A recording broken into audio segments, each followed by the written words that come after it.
The Cellcast is recorded in front of a live streaming audience.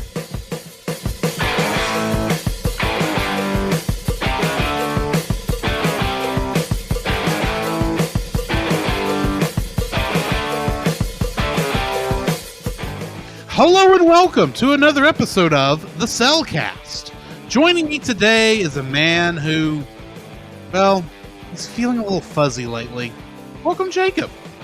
Yeah, it's just that little fuzz behind your ears gets really annoying. Mm-hmm. And it's just like that big fluffy tail. Oh my God, it's still there. Other than that, I'm doing swell. Why, thank you. Let me introduce our co-host, a man who just got excited because there's a kaiju in the movie. And it's her mother. It's her mother. Which I was not expecting. So yeah, this is Drew. You never said my name. That is true. That is Jacob. That is true. I would ask a trivia question, but I never posted it. Shame. I don't know. That may be something I drop because as interesting as it is, I keep forgetting to do it. And some weeks it's hard to come up with trivia for this sort of thing. That is true. Honestly, I don't even remember if I asked a trivia question last week since we had some of those issues with D-Lit and her recording. I honestly don't remember today. So yeah, we just don't have a Turning Red one other than, well, a simple one. Why did this movie not get released in theaters? We don't know. Thanks, Disney. And COVID. Yeah. Disney and COVID. I guess together that would be Dovid. Yeah, Dovid. I don't like that. No. Anyway, so kind of trying to kill time until the intro stops. Yeah. It's a long intro. Yeah. Well, usually we have some stuff to talk about here. How are you doing, by the way? Man, I'm doing pretty good. Work has been work. Happy 4th of July. That was Yes. the day prior to us recording. So happy 4th of July to all of our American friends. And we apologize for picking such a bad movie last week to celebrate the 4th of July with. Indeed. And we will do our due diligence to do better next time. Exactly. But doing very well. It was a good weekend. Me and my girlfriend hung out and went to church, worked, just drew and watched television on 4th of July, to being honest. Which is not a bad thing. Sometimes you just want to do things by yourself. That's fair. Yeah. And today, I had a coworker who passed out and bumped his head. There was an ambulance called, and apparently he came back and got his vehicle. Don't know what happened. I'll probably figure that out tomorrow. Well, considering the temperature today, yeah, I can kind of guess he may have got dehydrated, possibly, if he wasn't drinking enough water. But anyway, yeah.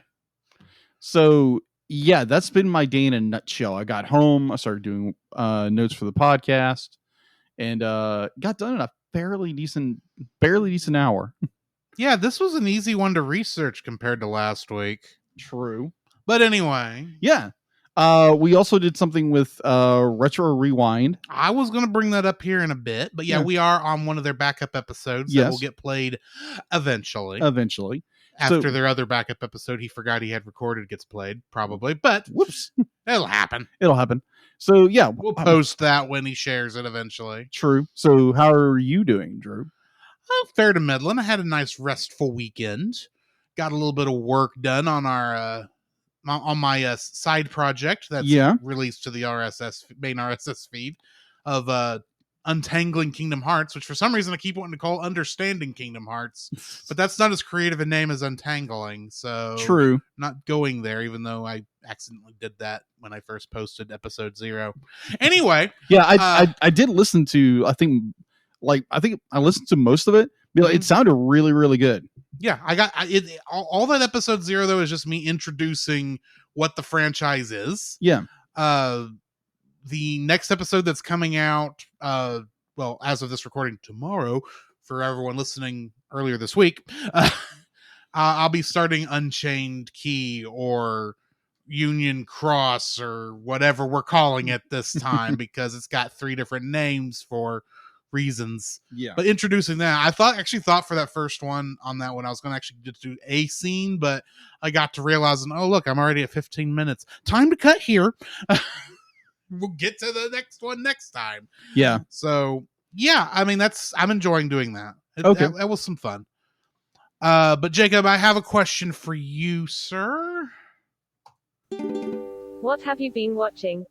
Oh, okay. So what have I been watching? Well, let me get the pull the Besides cartoon All Stars to the Rescue. Yes. Which is what we did for Retro Rewind. Yes, that was absolutely the funnest, one of the funnest episodes we've done with Retro. Mm-hmm. And I'm looking forward to that one actually getting released. Yes. That was an interesting story behind that. Okay, because it was all last minute. It was an all last minute thing because me and Drew... Like literally, I got off work, hadn't checked my phone all day. Mm-hmm. I get out to the truck, I get it cranked, let the AC start coming in before I try to bake myself in the truck. Yeah.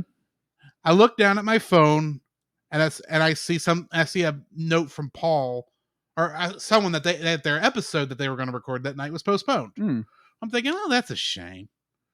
So then I drove home. Yeah. Or I drove to Tyler because I was hungry for chicken.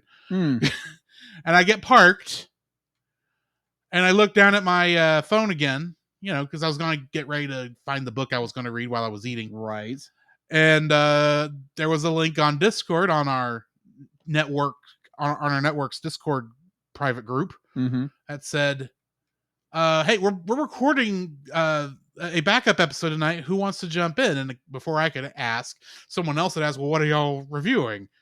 And they said, Cartoon All Stars to the Rescue. And before I even talked to you, I said, I am there. And then a couple seconds later, I thought, I need to ask Jacob about this. Hey, like it artist, are you there? Are you up for this? And then I went about eating and reading a book. And right before I left the restaurant, I thought, I bet Discord doesn't always notify Jacob when people call him on stuff, because I know he doesn't use it that often. Right. So I texted you and said, check Discord. Yeah, because so going back on my end, be like, I'm getting off work, and I noticed Discord said something, but I didn't understand what it was because I didn't have the full context. And then I get yours says, check Discord, and I read it, and I was like, you're kidding me. Yeah. Because actually, like a couple of months prior, almost like Providence, we talked about doing it. We actually talked about it at one point, and we'll have to do it at some point for our own pickup episode. Which at some point, me and you do need to get together and record another batch of backup episodes because we have a grand total of 1 Looney Virus left. Yeah, I might want to fill those up. Yeah, but yeah, well, this was a blast and a half to do. Definitely get to hang out again with Francisco and Paul. PaulJPowers.com, who is currently in our chat room. Hi, Paul. Hi, Paul. But yeah, that was a blast and a half to do. And I think that was the first time I had actually seen it. Definitely since 1990. Yeah, maybe period, because I vaguely remember parts of this because. It's a bit of a fever dream, especially when you're 5. When it would have come out for us. Agreed. But that is a trip and a half. That thing is. It is. Completely agreed. On Saturday, me and my girlfriend hung out, and of all movies, we watched Independence Day. Makes sense. From 1995. You're only 2 days out from Independence Day. That is true. Right weekend. That is so true. Hold on, give me a second. Who's the director of that film? Roland Emmerich. Roland Emmerich, master of disaster movies. the great Roland Emmerich, famous for such cinematic masterpieces as 2012, The Day After Tomorrow, and of course the '98 Godzilla movie. Roar. That's a lot of fish. that is a lot of fish. I have fond memories of that Godzilla movie. It's a fun movie, but it's like, okay, yeah, this has issues. But I've seen Godzilla movies from Toho that had worse issues. So, all right. So, let's see. I watched a little bit of Ultimate Spider-Man on Disney Plus. That's always fun. Yes, because it takes more of the again. Ultimate Universe version of Spider-Man. It literally just cranks up how Spider-Man would talk to people. Right. It's this quirky, like, what is the word? Snarky. Snarky. That's the word I'm looking for. Snarky. Sassy. Snarky. Sassy. Whatever. Sarcastic. Yes. All good words, all good adjectives. I can get out of thesaurus and see how many other S words mean the same thing. So while I was doing my notes, I had this itch and I was like, wait a minute, I haven't seen this in a while. So I pull up the Hulu app, and I watched the original Thundercats. Okay. Yeah. So I've watched, I think season 2, I think, Mm-hmm. but it's still good to watch. And sometimes I'm more like, I'm watching this and it's okay. Lion-O becomes the Lord of the Thundercats by proxy, pretty much. Right. And he grows into a man, but he still has a child's mentality.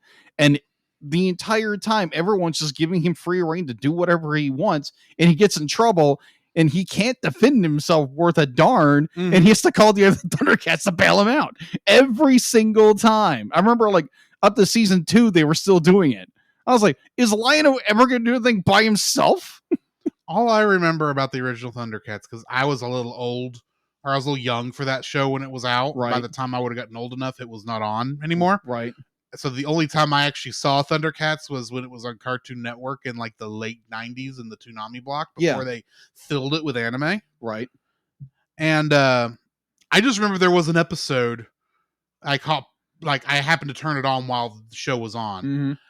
And Lion-O is talking to some future woman. I don't remember who it was. Mm-hmm. It says, I really like this new technology you have. What is it called again? Soap? Oh yeah, that's the police, the intergalactic police enforcer. Yeah, it's like the Thundercats don't have soap. This raises questions I don't really want answers to. That is like, so... how do they clean themselves? Do they clean themselves like cats do? Ugh. And thank you for never animating that. Oh my gosh, that would have been kind of nightmarish. Yes. To say that. Yes. Oh my gosh. But anyway. Yeah. It's like, last week's episode was interesting. Let's say that. Yeah, very, very interesting. Yes, yes. Yeah. Thank you, Deedlet. Okay, so I stumbled because Facebook is great for finding things. Yeah. So I found this podcast called Truth Over Tribe, and it's two pastors talking theology or Christian theology, and it's just very well done. The one I listened to, it was about politics and like taking a side and politically and making that more of the point of a message or something like that, rather than speaking what the truth of what the text is trying to tell you. Context is everything. And I found it very interesting. Definitely when you go into politics, you go into there again. We're not going to go into politics in this show, right? It's a very interesting podcast. I would highly recommend it if you're interested in understanding more about theology. And I just found it was like, wow, this is really good. And thought I would recommend it. Okay. Other than that, YouTube, like just watching YouTube, and I just I there again, I get into a lot of like history podcasts and history this and history that and history this, whatever. But other than that, it's pretty good. Pretty good. Had to pay my rent. Well, yes, that's always first of the month. Yeah, exactly. So what have you been watching, listening to, or playing? Well, outside of Cartoon All-Stars to the rescue. Yes. And then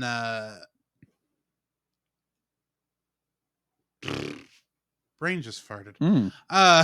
It's never good. Never good. I actually finished one of the longest games I've ever played in my life. Really? According to howlongtobeat.com, the game is 143 hours. Whoa. I beat it in 122. Whoa. Because I was playing on easy mode. Whoa. Specifically the easiest mode. Wow. So, and there are still some tough parts in there just because of the way the mechanics of those things are built in. But I beat Persona 5 Royal, and I didn't just beat it, I platinumed it. Wow. Congratulations.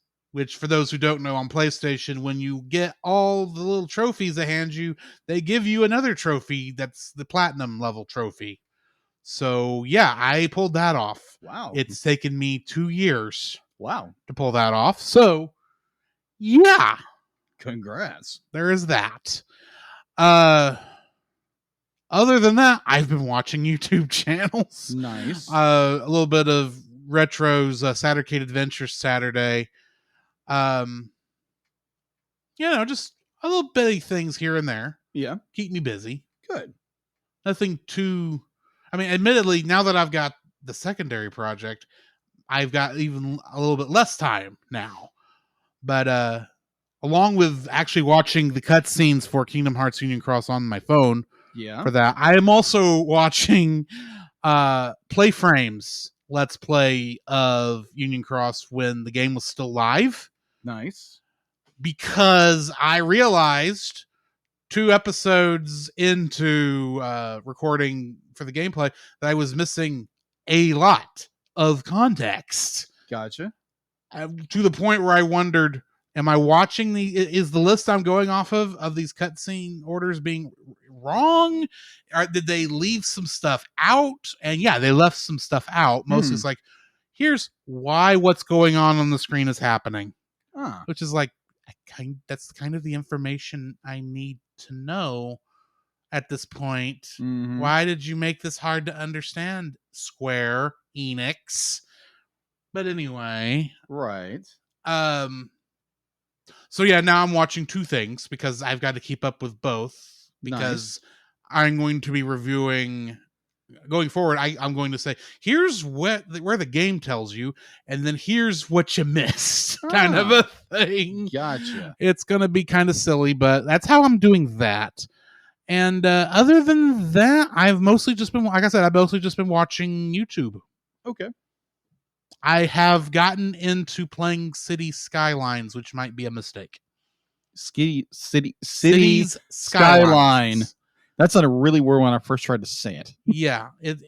Basically, it's like Sim City on steroids. Oh, okay. In terms of what all you can do with it. Gotcha. So, yeah, that take up more time than I expected it to. Yeah. But anyway, only other thing I can think of I've watched is Ms. Marvel last week. That got really interesting now that they're in Pakistan. Oh, really? Yeah. That was interesting. I still have no idea half the cultural references. And now I understand less because they're in Pakistan and not in Jersey City. But that can happen. It is what it is. Exactly. Other than that, I think that's about it. Are you ready to jump into our next section? Yes. The Cellcast News with your host Jacob Heron.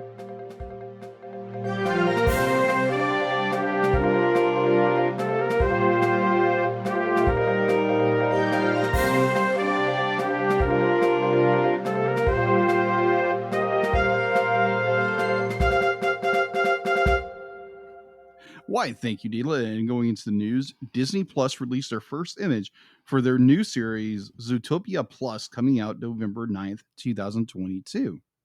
So we've already reviewed Zootopia. Yes. Zootopia. And me personally, I don't know. There's not a whole lot of detail on it. I know it's a series. I don't know if it's going to be a segment of shorts or anything. I know, like, I think some of the original cast has come back, right? As far as I understand. And I love Zootopia. I thought Zootopia was very well done. It was very poignant the time it came out. Mm-hmm. And I still don't think people got the message. But I think when it came out, people saw something that was probably not intended, but happened to line up with current events at the time. Right. And they didn't think to watch it for the movie that it actually was. Right. But anyway. Yeah, either or. So, yes, that'll be coming out fairly shortly in a couple of months. So, but the name Zootopia Plus seems kind of awkward. Yeah, it's a little odd. Because, I mean, it feels like it's pulling off of Disney Plus. Right. Which, okay, that's a good... Disney Plus is a good name for a streaming service. Mm-hmm. Zootopia Plus? I mean, what's this going to be? Like, every episode is like a show in the city that we're streaming while we're streaming I have no Zootopia idea. Plus. Oh my gosh. What I would just like more explanations to what the kind of show is, because to me, kind of what I would have wanted was an actual buddy cop show with, I can't remember her name, the rabbit. Oh, Between her and Nick, yeah. I want buddy cop show with them going through Zootopia. That would be. Oh, fun. I would agree. I would agree with you. That's the show I want for that. June, yeah. I want June and Nick to have a buddy cop show in that city. That would be fun. That would be fun. But I don't think that's what we're getting. Who knows? Who knows? But we will find out November 9th in this year. Mm-hmm. All right. So going to other bit of news. Universal and Illumination's Minions: The Rise of Gru provided to be a big triumph to the box office with a 4-day opening record of $121.1 million. The movie has the best ever Friday opening for Illumination film with a $48.1 million total, as well as the best premiere night since the pandemic with a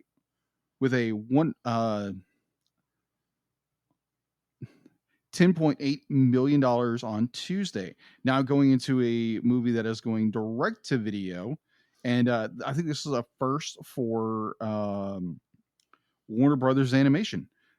Superman, Batman, Battle of the Super Sons, which we've did a preview on our Facebook page. So this will be their first ever full CG, full-length movie that will be available on Warner Brothers Home Entertainment on 4K Ultra HD Blu-ray combo pack and on Blu-ray starting on October 18th. So if you're one of these they love the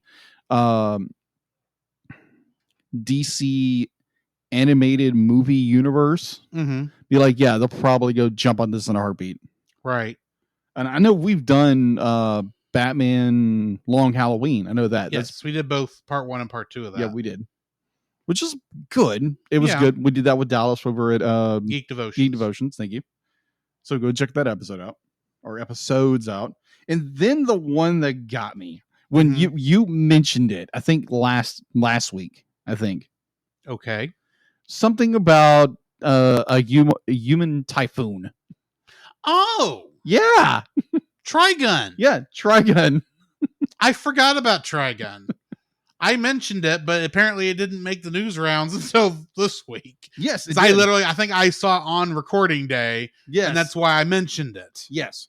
All right. So Trigun is finally coming back with a new animated series over 2 decades later. Over 2 decades. And yeah, now I've got the theme in my head. The original creator behind the series is sharing their hype on the upcoming Trigun Stampede with the original animated series featuring bringing the manga to life in their own way. There has been a huge mystery as to what to expect in this new fully CG animated series to take the franchise to take on the franchise from Studio Orange, the production studio behind such as D-Star and the Land of Lustra and more. Fans are in anticipation during Anime Expo over the holiday weekend to get some critical new detail about the new developing process. This was on comicbooks.com. I was trying to time it with the end. You did pretty good. Yes. All I'm saying is if when they do the English dub for it, if you don't get Johnny Young Bosch to be Vash the Stampede, it won't be as good. I'm sorry. Well, honestly, when I will watch the subtitle version at that point. Yeah. So when honestly, I want the whole original English cast to come back because they're all good in that show. I would agree with you. The first time I saw anything on this was actually on Johnny Mombassa's, I think it's his Twitter feed. He showed like a clip from it. I was like, oh, I've got to watch this. Yeah. I still need to watch it. I still haven't watched the trailer yet. I know there's some people that are like, It's like, oh, it's not like the original. Well, the original was made in like the mid Animation styles have changed since quite then. a bit. Yeah, unless you want them to trace the old artwork, which I know some people probably would. Probably. I mean, let's face it, the show, as great as it was like the animation on most of the talking was very limited. Yeah, Far agreed. more limited than most shows of its era. Yeah. It's almost end of not the movie End of Evangelion, but the last couple episodes of end of you know what I mean? Yes, the end of Evangelion. I don't mean the movie. I mean the last couple episodes of Evangelion, where it's okay, the long panning of people's faces as they talk, because we literally have run out of money. Yeah, and we're just trying to get it done. Yeah, that's true. But it's not quite that bad. But there's a couple times where it's like, we've been on this shot a while and not much has happened. It was the 90s, let's say that. And then 3 minutes later, boom, a giant train the size of a rock mesa slammed into a cliffside. It's one we've been on this whole time. Or Vash the Stampede is doing literally anything at this point, because that always took a lot of animation. True, it was Vash. Yes. But yes, we are getting Trigun back. I know there's probably some people out there as what's Trigun. It's an amazing show. I think it's on Netflix right now. I think so. It is a space western. Yeah, space western. Unlike Cowboy Bebop, which was also a space western, this is more like a western space show, because technically it does take place on another planet. Right. There is kind of like steampunk type technology, but it's also science fiction kind of. What was that called? Not steampunk, cyberpunk. Cyberpunk. It's actually closer to cyberpunk, but on a world that looks like, Old West. Right. Like sometimes ridiculously so Old West. And the only reason at first it's in the future is because the currency is now the double dollar instead of the dollar. Right. Which when you think about it, doesn't make any sense at all. Right. But you go with it. Right. So if you are interested in watching the original Trigun, you can go to Netflix. If you are subscribed to Netflix, go over there and just give it a shot. Yes. I do want to point out, you mentioned Minions: The Rise of Gru earlier. I want to point out that the reason we did not do a reaction to that is because we still haven't gone through the rest of the Despicable Me / Minions movies, but we are working on getting through those. And so we will eventually cover this movie once we get caught up on that franchise. Agreed. All right, so that's all I have been in news, unless you have something else. I can't think of anything, so we need to jump into the spoiler-free section of our review for Turning Red. I nearly said Rapunzel's Tangled Adventures. Oh, we're not there yet. Nope. Certified fresh and spoiler-free. So, this was my first viewing. Same. I honestly had no idea what I was getting into when when the movie was coming on, because literally all I knew of was the trailer. So all I knew was she, for some reason, turns into a giant red panda. She's in love. She has a crush on a boy band from the early 2000s. And when she turns into the panda, it's at the worst possible times. Oh, yeah. Also, she has friends that beatbox. That's all I knew. Because literally, that was the only trailers we saw for weeks. That is true. For this thing. So I didn't know what the crux of the story was. I kind of knew that's like, okay, she's going to turn into this panda and she's got to deal with it. I didn't realize there was going to be such a heavy emphasis on the mother-daughter relationship, which was nice. Kind of like Brave. Yes, very similar to Brave. But for what the movie was, I did enjoy it. It's got a bit of an anime influence. Oh, yeah, definitely. Even though this is Chinese, mostly, not Japanese. Yeah, in Canada. Yeah, Canadian Chinese, so it's even weirder. But it was an enjoyable movie. I, to some degree, question why Pixar did not put this out in theaters. I'm wondering if they were a little gun shy about getting it out there, or maybe their big distributing arm, which is Disney. I'm thinking they're the ones actually who were gun shy. Pixar, I think, wanted to get it out there. Yeah. But Pixar, I think, had been gun shy because the last movie they released in theaters was Raya and the Last Dragon. No, that was Disney. Oh, Pixar. Pixar. That was Luca. No. Luca didn't go to theaters That's, either. That's right. Soul didn't go to theaters. No. It was the Dungeons and Dragon one that is currently escaping my brain. Oh, Onward. Onward. And Onward released at the most unfortunate time in history. Yeah. Right at the beginning of the pandemic, literally a week before we knew it was going to hit. That is true. So it did not get the greatest box office. And I personally think Disney misread the reasoning why, though how you could is beyond me. True. And maybe it did not. And I think maybe it didn't sell well on the straight to video stuff that they were doing around that time. Mostly because I think people were focused on other things at that point, and so any movie releasing at that time had to have done poorly, no matter how you counted it. Agreed. Because the first movie we know that did good on that system was Trolls 2 World Tour. Yeah, I believe, and that was a good month or so after the worst of the lockdown the hit happened. Yeah. So I personally think, and I could be wrong on this, this is all theory, I have no proof on any of this. I think the reason that Soul, Luca, and Turning Red, these 3 movies in a row, I think it had the pandemic happened, they would have gone to theaters, no question. But because one movie did less than they would have liked, less than projected, they were a little hesitant, at the very least, with Luca first. Yeah. Soul, it was like right there at the end, and they were still not releasing anything in theaters. So I give Soul a pass. Okay. I have other problems with Soul, but the reason it didn't go to theaters, I give it a pass. Okay. Luca was right about the time it should have, because Raya and the Last Dragon came out like a month before that. Yeah, and went to theaters. It went straight to theaters, along with doing the premium thing. I don't remember what they called that, because thankfully they don't do it anymore. Yeah. But Luca, I think, would have been a bad one to go jump back into theaters for, because it's a much more laid back kind of film. Yeah. Turning Red really should have, because it is, I personally believe it's a much better return to Pixar form than Lightyear is.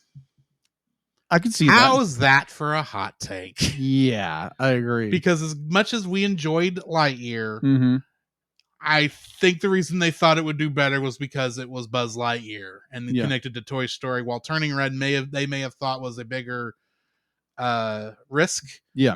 And probably in reality it was a bigger risk technically, but True. Lightyear is so different from the rest of Toy Story, it's just as big a risk in my opinion. And no amount of brand recognition would help that.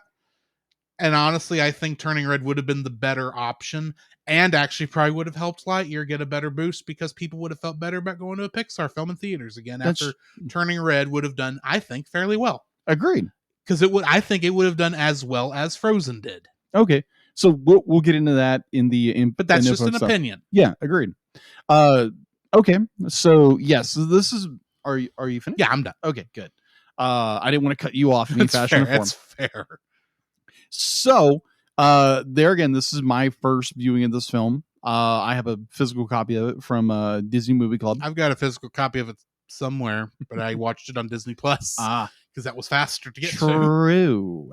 So, there again, we had this big build up to where it was going to. There was the rumor that it was going to go to theater, and then it literally they were dragging their heels until like a month or two before. Yeah. And then they said, "Okay, yeah, this is we don't feel it's right. It's going straight to Disney Plus." Yeah, because I remember one time we went to go see a movie, and there's the poster. They showed the trailer for Turning Red. There's the poster. I think when we went to see Raya and the Last Dragon, they showed a trailer for Turning Red. Yeah, they did, and it's like coming to theaters. Yeah, it's like, yeah, I'm looking forward to that one. And it's like, oh, Disney's being a pansies again. Okay. It's like, come on, Disney. Yeah. So be like, yeah, this being my first time watching it, I had I was like, wow, the animation looks really good in this film. I was looking forward to it, and actually getting to sit down and watch this film for the first time. Because I can't remember what we were gonna do a reaction to it, but it fell through. The Encanto one was backed up for so long that when we started talking about doing a reaction to Turning Red, the weekend kind of snuck up on us. That is true. And then we went 2 weekends, and then I said, look, I think we've missed our reaction window. I think so. That's right. I think, well, as good as the Encanto episode was, I think we missed it by a long shot. Yeah. And I didn't want to hit that again. Understood. So, that's why we didn't do it there. And you agreed and said, okay, we'll just put it on the review. Yeah. And then literally we were making up the review schedule, and you put it right smack there. I said, okay, that works for me. Yeah, that'll work. So, yeah, I thoroughly enjoyed the movie. There's a lot of this movie. It's like, oh, okay, they do tackle some issues here and there that are interesting. I thought it was it was like, okay, XYZ, they do this. I'm like, oh, okay. I didn't know, like, this is really cool. The way they would do cultural things and, things that people go through. I thought it was very, very bold of them to do that. Cause I wouldn't say bold, but I would say very, almost encouraging to do certain things like that, to kind of push the envelope in a way. But I thoroughly enjoyed it. There again, like, watching this movie, there's a certain scene there. I'm like, oh my gosh, Drew's gonna have a cow over this. He's gonna flip. And then towards the end of the film, like, oh my gosh, Drew is gonna flip his ever living mind out to this scene. But we will get there when we get there. Yeah. So yes, I like this movie. It's very well done. Mm-hmm. And it did go to theaters in some places, not all places. Not anywhere near here. Nope.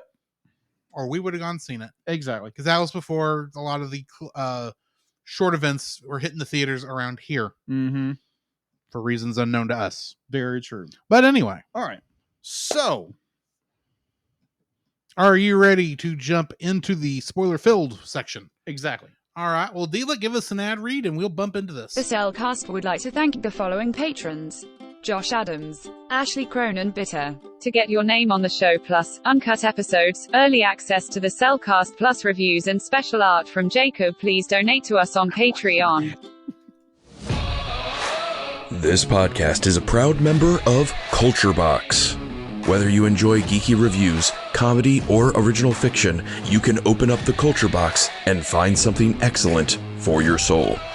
Point your web browser to culturebox.media. Geek Devotions is a collaboration of devoted geeks that are devoted to letting people know that they are loved. They produce a weekly geek culture-infused devotional, their podcast Com Talk, another podcast where they talk about bad movies called Bottom Shelf, and another podcast where they read books, allegedly. And there are written articles, all designed to encourage and challenge people in the geek community, bridging the gap between their faith and their geekdoms. Find all their content at geekdevotions.com. This show is a part of Pop Americana. For more great shows like this one, please check the link in the episode description. Do you like Star Wars? I don't just mean the original trilogy. Along with that, I mean the prequels, the sequels, the anthologies, the animated shows, and of course, who doesn't like Baby Yoda? Well, if you've been in the fandom for any length of time, you know how toxic the fandom can get. And if you'd like to be able to discuss a galaxy far, far away in a much more positive light, might I suggest searching out The Outer Rim, a Facebook group dedicated to all of Star Wars, and check out their YouTube channel, which you can easily find at Pop Americana, which the podcast you're currently listening to is also a part of. To find that and more, check out the link in the description. The following is a spoiler-filled review for the movie Turning Red. Listener discretion is advised. Turning Red was written and directed by Domi Shi, who also wrote and directed the short Bao. Oh my gosh, Bao. Yeah. It's an interesting short, but it's It's freaky as all out. Especially there near the end when she eats him. Yeah. It makes sense. Yeah. But anyway, it was also written by Julia Cho and Sarah Stryker. Mm-hmm. Cast includes Rosalie Chiang as Mei Lin, and in a TV show called Click Wars, she played the character Ashley. Mm.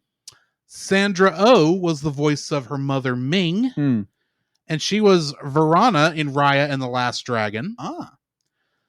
Ava Morse was the voice of Miriam, and she played a character named Ava in Ron's Gone Wrong, which we need to watch Okay, at some point. Some point.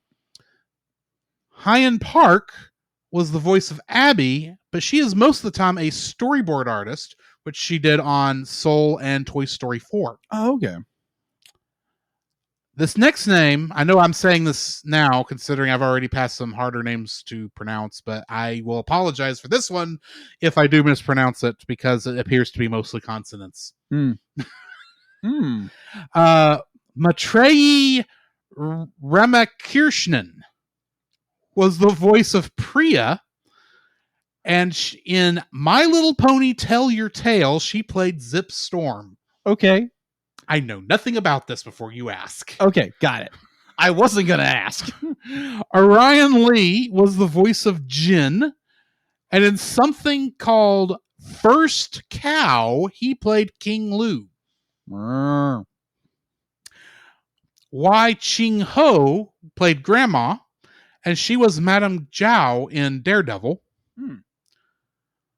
Tristan Alaric Chen played Chen in this, and he was in WandaVision, specifically the episode All New Halloween Spooktacular, as one of the kids in the commercial for that episode. Really? Yeah. Huh. Interesting. Lori Tan Chin. Wait, did I say that Tristan played Chen in this? He didn't. He played Tyler. Yeah, he played Tyler. I wrote the name Chen twice for some reason. Sorry. Lori Tan Chen played Auntie Chen. There's a lot of Chens. This is my problem. And in Orange is the New Black, she played Mei Chang. Mia Tagano played Lily, and her only other credit was in Law and Order Criminal Intent, where she played CSU Tech Number 2. Whatever that means. Sherry Cola was the voice of Helen, and in the video game NBA 2K18, they played a character named B Fresh, literally the letter B and the word fresh. Ah, gotcha. Lillian Lim played Auntie Ping, and in something called Meditation Park, she played Anita. James Hong was the voice of Mr. Zhao. And he is Mr. Ping in Kung Fu Panda, aka Poe's dad. Oh, okay. But do you remember when a friend of ours, Chase, had us watch Big Trouble in Little China? Oh, yeah. He's the voice of Lo Pan. Oh, really? Yes. Nice. I wanted to make sure you caught that. Yes. Yeah, he can play a villain pretty good too. Yeah. Jordan Fisher played Robert of the band Four Town. Okay. And he played... Okay, I'm going to ask you this because I know you watched all these shows. In the WB Flash show, there was a character named Bart Allen who was Impulse. That's later on of the series. I remember Well, he played him. Okay. Phineas O'Connell played Jesse of Four Town. And he played a character named Tom in something called Confessions of a Teenage Jesus Jerk. I will admit, sometimes I pick titles of stuff to cover because of the strange title I see. Yeah. But that was kind of weird. It's like, interesting. Jesus Jerk. I think I've known those people. Yeah. And as a Christian, I love them as much as I love any other Christian brother and pray for them often to realize how they're being. But anyway... Topher Ngo was the voice of Aaron T. of Four Town, and this was his first role. Josh Levi was Aaron Z. of Four Town, and he was Drake in I think it's a Nickelodeon TV show called The Thundermans. Grayson Villanueva played Tae Young of Four Town, and he played an a cappella singer in something called Call Me Cat. Well, Sasha Royce played Mr. Kieslowski. That must have been one of her teachers. And in The Day After Tomorrow, he played Parker. Oh, okay. Addison Chandler played Devon, and he apparently played a badger in the television show We Bear Bears. Badger. And Lily San Filippo played Stacy Frick, and she was Gwen Stacy in Spider-Man and His Amazing Friends, the more recent show. Oh, okay. Gotcha. The one that's kind of got the overly exaggerated character models with the really big heads. Oh, okay. Thank you. Anyway, getting into our Kingdom Hearts connections, because yes, I did find some. Ira Nemirovsky was addition of voices here and addition of voices in Kingdom Hearts 3. And that was the only direct Kingdom Hearts reference I got. Yeah. But of course, Smash Brothers is a Kingdom Hearts game at now. Of course. By the logic of Tetsuya Nomura, since he did claim that he had to think about how to make Sora's inclusion in Smash Brothers work within the Kingdom Hearts franchise. Mhm. I find this hilarious. Ah. But anyway, David Hayter, who was additional voices here, Okay. is more commonly known as the voice of Solid Snake from Metal Gear Solid, who he voiced in Super Smash Bros. Ultimate. Really? Yes. Huh. Also from Metal Gear Solid, Kim My Guest was additional voices here, but in both Metal Gear Solid and Super Smash Bros. Ultimate, she played the character of Mei Ling, one of Snake's support crew, whatever you call those. The people, he calls on the codec. Hmm. And that's pretty much what she does in Smash Brothers also. But I anyway, and that's the end of my Kingdom Hearts connections. What do we got in info and stuff? All right, info and stuff on IMDb. It is a 7.7 out of 10. It's available on Disney Plus if you subscribe to Disney Plus. It was produced by, I'm gonna get this right the first time, Walt Disney Animation and Pixar Animated Studios, distributed by Walt Disney Studio Motion Pictures. Was released on March 11th, 2022. Going into the box office On Disney Plus. And this is where it gets a little interesting. It had a budget of $175 million. Mm-hmm. So going into it, actually had a box office release as of June 26, 2022. Turning Red has earned, this is just sad. It's what happens when you have this limited a release. Agreed. $18.7 million outside the United States to Canada. It earned $3.8 million from 12 international markets on its opening weekend. So going into its digital release, according to Saba TV, Turning Red was streamed in 2.5 million U.S. households over its opening weekend. The most ever for a Disney original title, Disney Plus original title, which I wouldn't say was an original Disney Plus title. It was originally supposed to go in theaters. Yeah. According to NASDAQ, Turning Red was the most watched program across all streaming platforms in the United States, with a 1.7 billion minutes viewed for the week of March 7th through the 13th of 2022. It continued to hold the top position during March 14th through the 20th of the same year, with 1.675 billion minutes. That's nuts. Mm-hmm. That's a lot of streaming hours. But yeah, it streamed very well. It didn't get a whole lot of recognition in the theaters. Right. So yeah, I remember it made a fairly big splash on the internet when it came out, because there were actually people who complained about this film. Yeah. For some reason. Because it talked about it talked about girls. It talked about puberty. I was just going to say, it talked about girls and what they go through. Right. Admittedly, I can't think of any other kids movie that has actually done that, even as a joke. Yeah, I think that was a good movie. I mean, I thought it was very.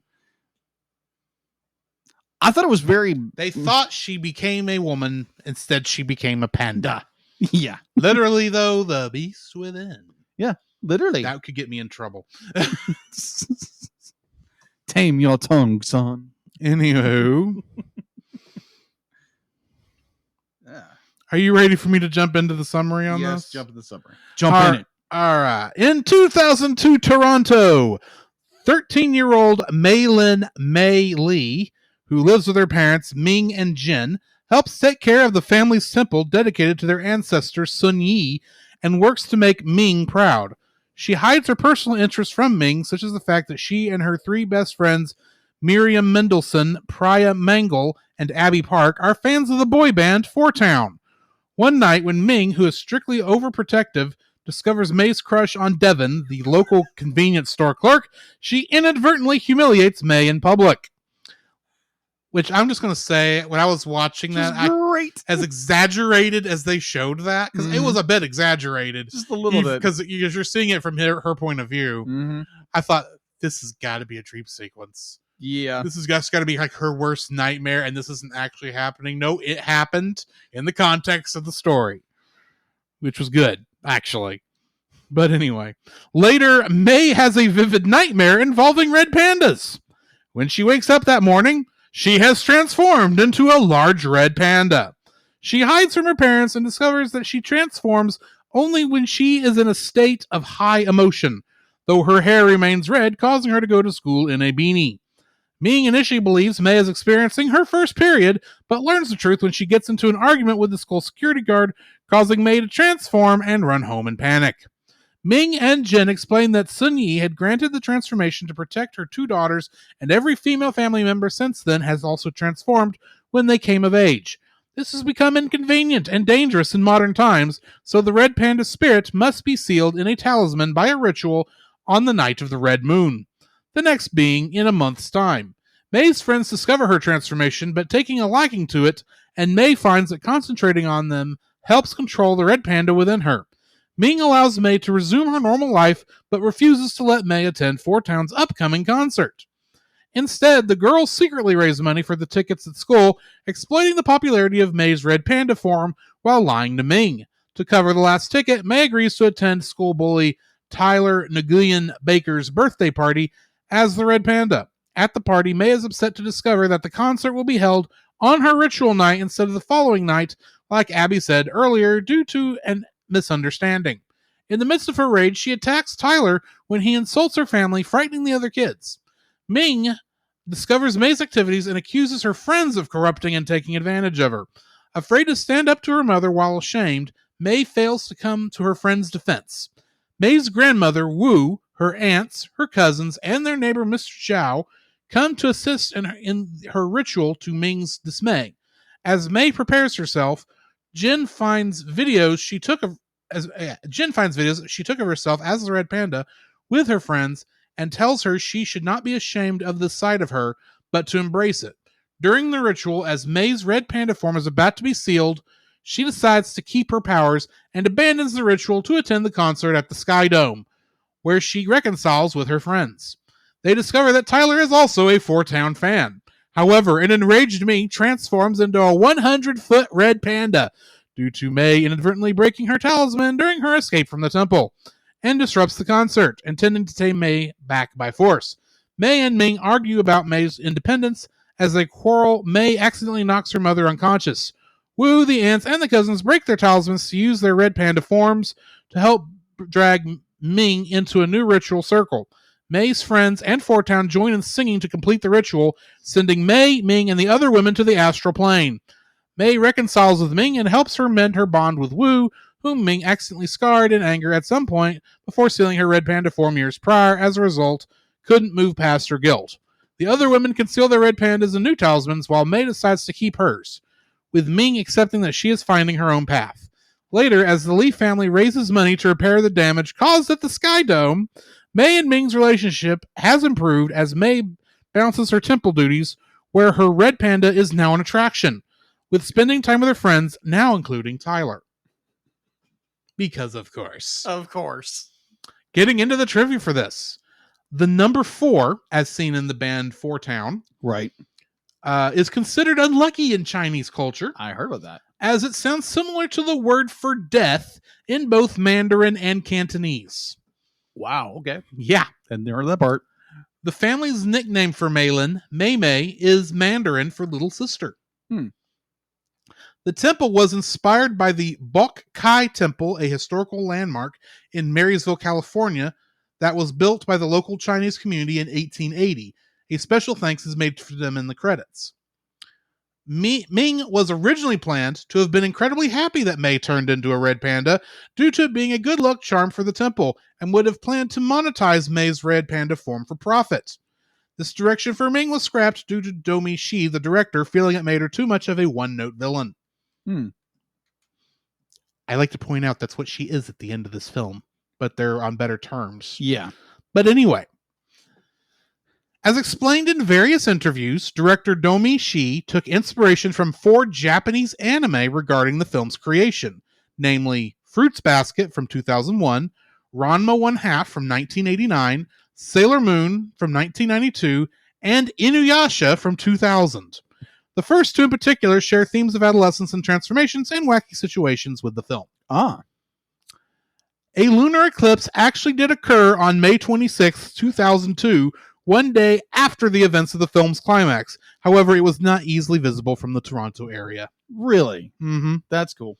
This is the first Pixar movie where an on-screen character breaks the fourth wall to narrate. I love that. And last but not least, the sad one.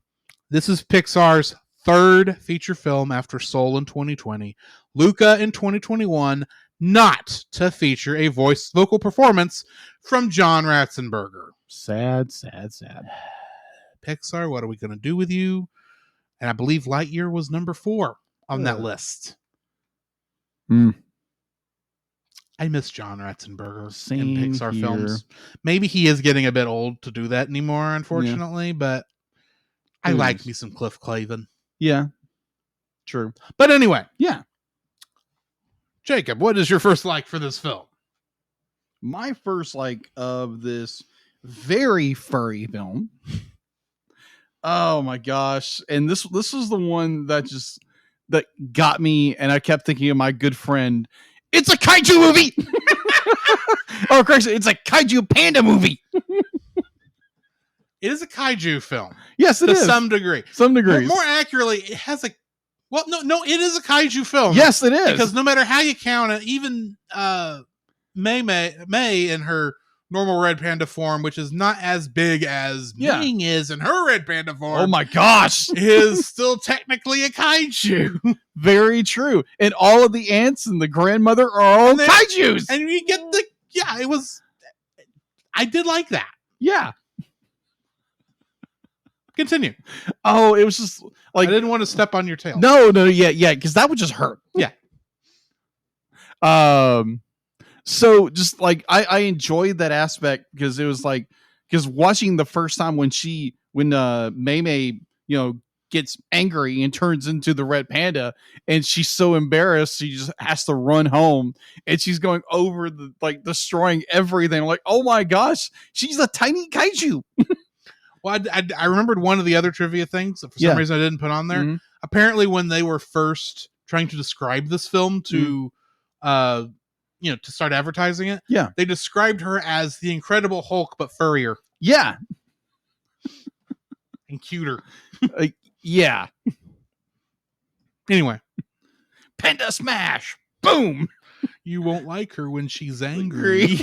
Except she's so fluffy, I'm gonna die. To quote another movie. Yes. Excellent. Good point.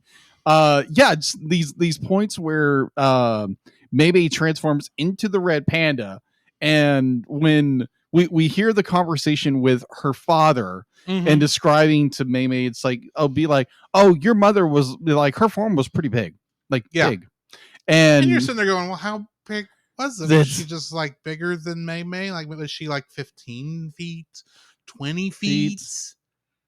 More like 100 feet.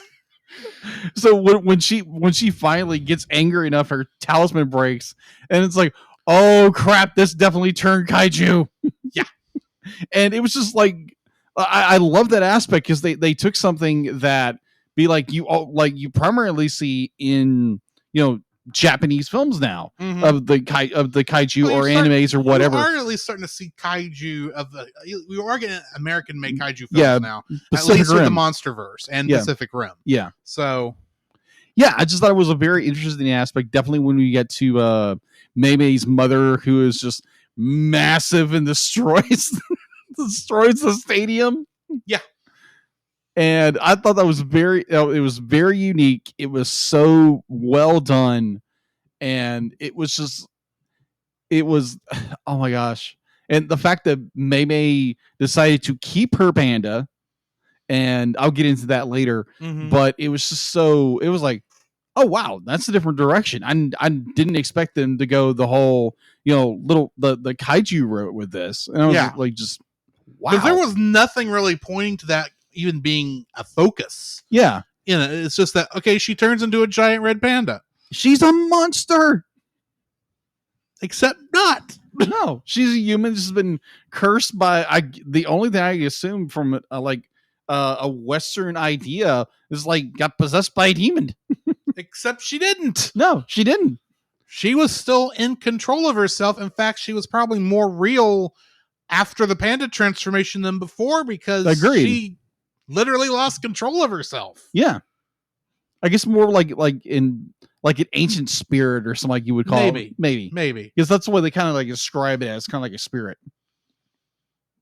Yeah, it's a little weird. It's odd. Yeah. But it's understanding a different culture, and but overall be just the idea that you had, furry kaijus was hilarious to me. And I thought it was a great idea to do this in this film.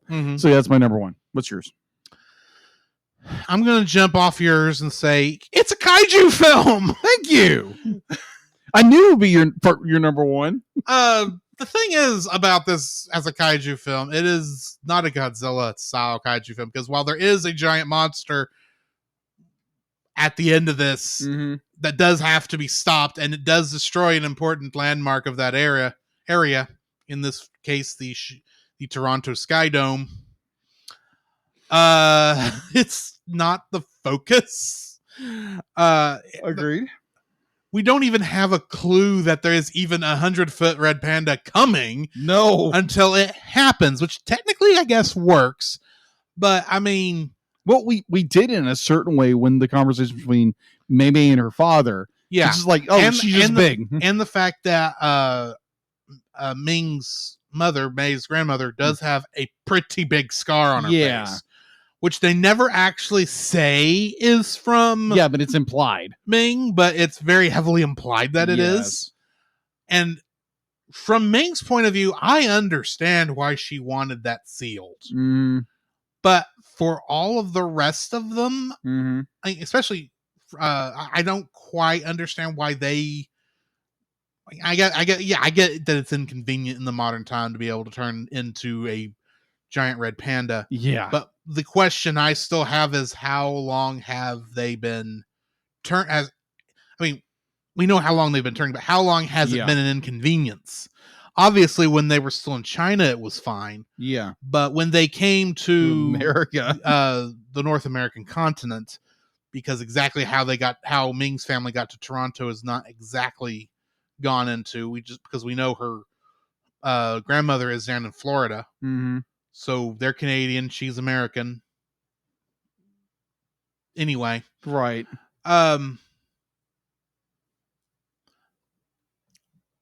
It is a fun...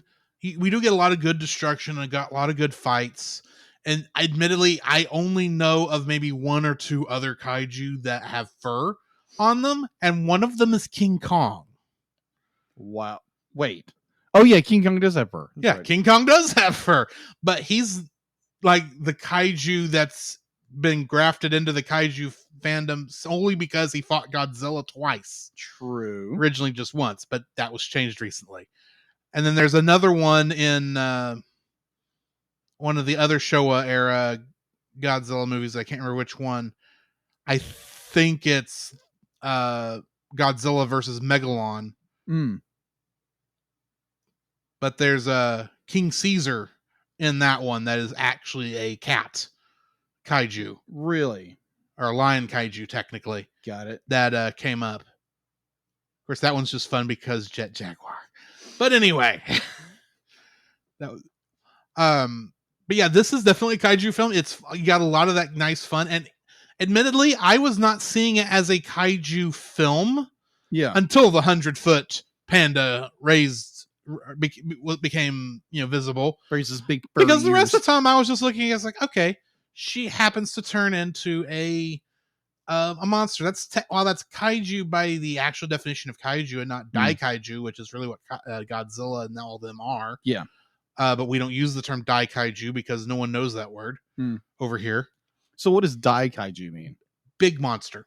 Big monster. Or big mysterious creature. Because kaiju means mysterious creature. Yeah.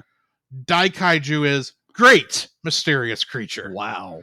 So yeah, but kaiju is just the only term that's used worldwide for the whole thing. I gotcha. Technically, there's also kaijin, which is mysterious person. Oh, okay. It's literally that.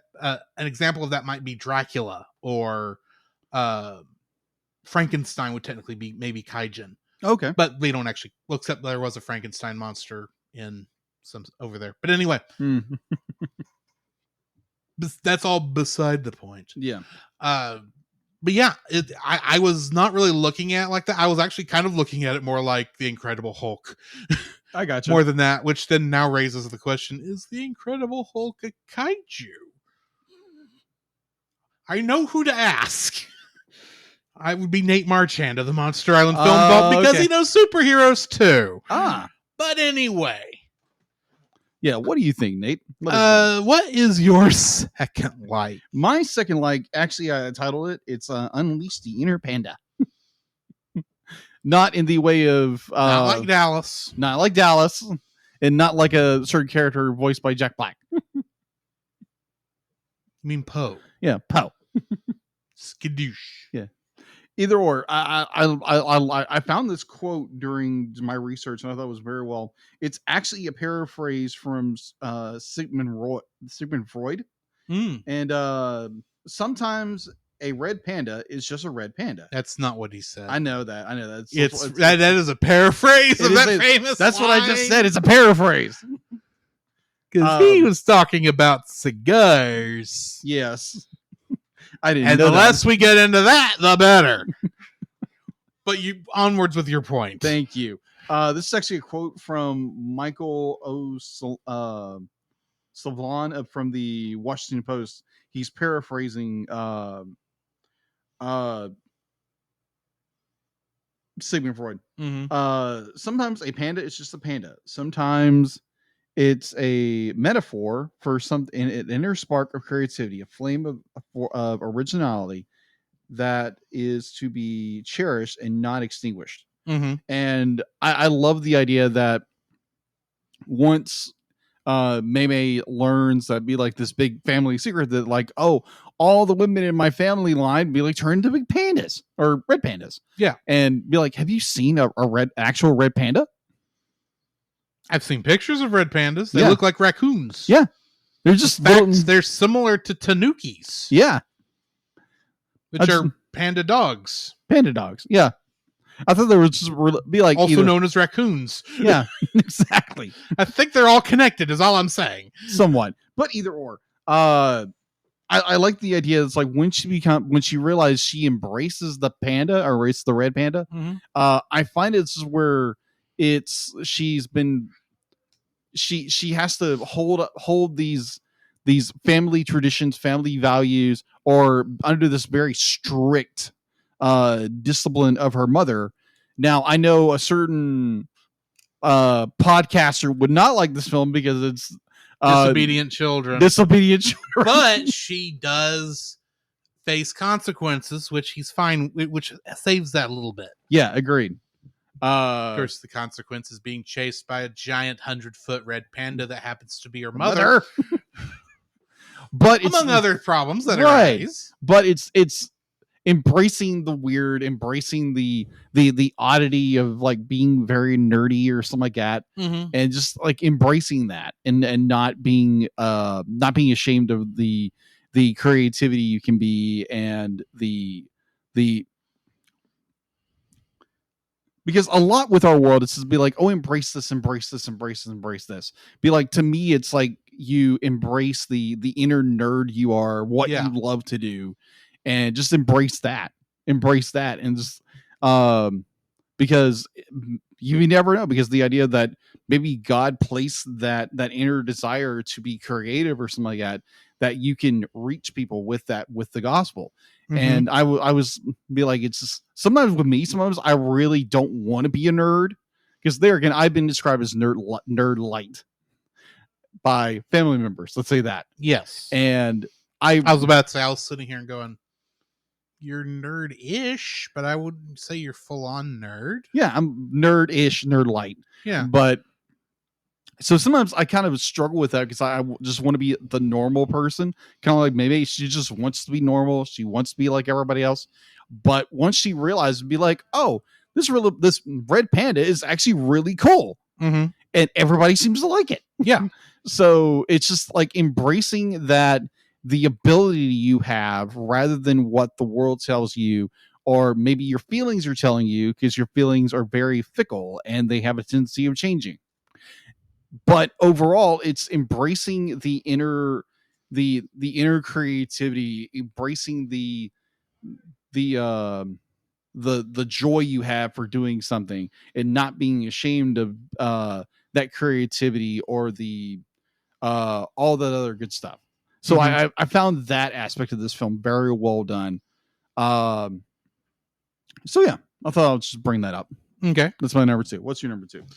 My second is the relationship between May and her father. Oh, okay. That's not the one you think I'm going to go with, is it? Yeah. Because here's the thing, especially Jin himself, not just the relationship, but let's look at Jin. Yeah. You realize how brave this man is? That is true. He saw Ming at her worst. Yeah. He saw her as a 100-foot tall kaiju panda. Yeah.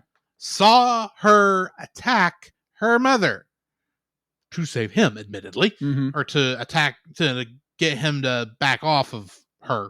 Yeah. And even though she went through with the ceremony, he knew at any time, if that little talisman she had broke, the red panda was coming back. Yeah. Oh, maybe he didn't know that, because they never talked. The idea that it could be broken hadn't come up till like you see the cracks at that point. I was like, oh crap, this is not good. Yeah. But I mean, the fact that you can tell he loves Ming. Let's not beat around the bush. Yeah. He is in love with her and does not care that she can turn into a 100-foot tall panda monster, among all her other, let's say, harsh qualities. Yes. Because she is a pain in some of these scenes. Agreed. She's very much of a tiger mom. Yes. The phrase was. She is. That's not a bad thing. It's just, you kind of want to say, hey, back off a little bit. You're actually you're putting more stress on your daughter than you realize. Yeah, but also you think that's generational too. That is generational, because she went through the same thing with her mother. Yes. So you'd think she would have got it. Nope. But no, because from your experience, from your side of things, you're being a lot nicer than your mother was. And probably she actually was. But I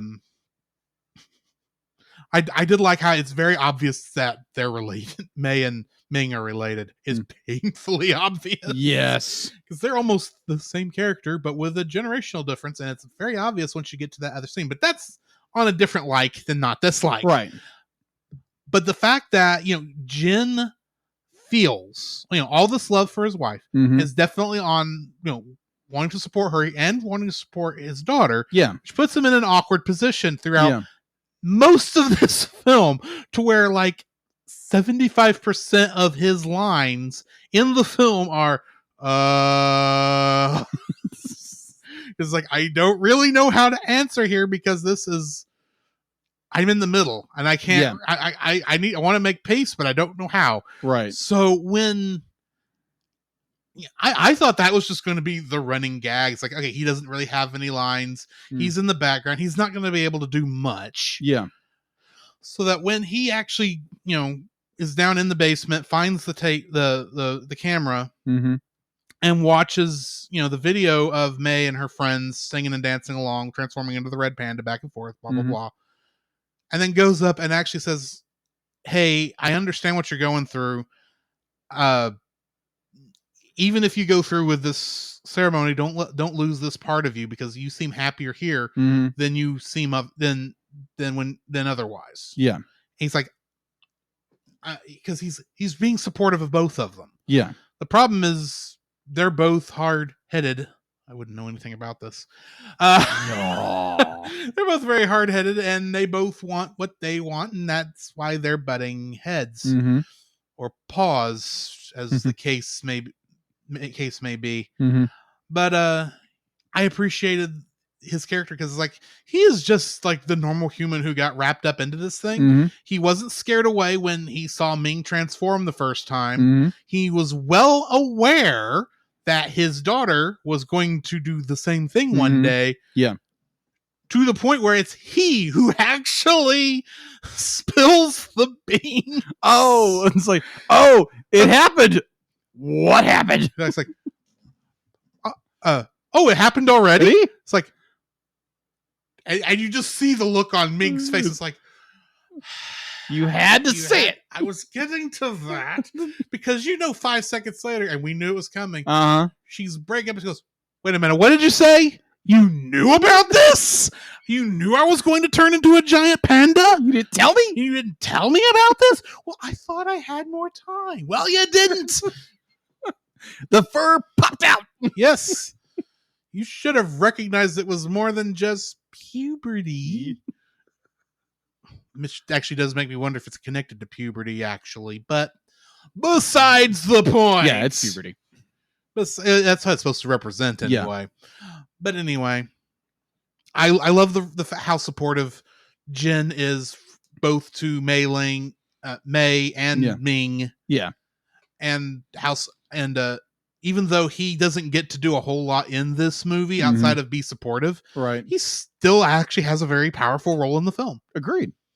Completely agreed. Because he could very easily have just been the running gag. Yeah, agreed. Of the troublemaker, or the guy trying to make peace and having no idea how. Yeah. I to kind of bounce off your idea. The idea that the father, when like watching this film, like he doesn't really do a whole lot through the first act. I'm like, oh, this is like the submissive husband who doesn't be like, he's a yes ma'am. Yeah. Doesn't really how to to some degree, he felt like that joke of the kid who's trying to ask the father to do something, and he's just reading the paper the whole time. And after the kid says what other one, he says, "Go ask your mother," without actually paying attention. That's kind of what he looks like, except that he's actually looking around and watching everything. Yeah, he just doesn't know how to actually answer any of these questions, because a lot of stuff is happening pretty fast, and he's not really equipped to handle any of it. I would agree. And also with your point, be like, he's a very supportive father and he's a very supportive husband. That be like, he knows. And he was caught in the middle between the two. Yeah. He couldn't do much about it. Exactly. So I found that very appealing as a character. So yeah. All right. So my third like is actually the character expressions. Oh my gosh. Be like, the way they design the character expressions are so be like, there again has huge anime influence on this. Oh yes. Oh yeah. Cause like you have like Mei, it's just like every expression is huge and loud, and the whole bit, it's like it seems to the entire screen, or the point where Mei as the red panda goes by the it goes by the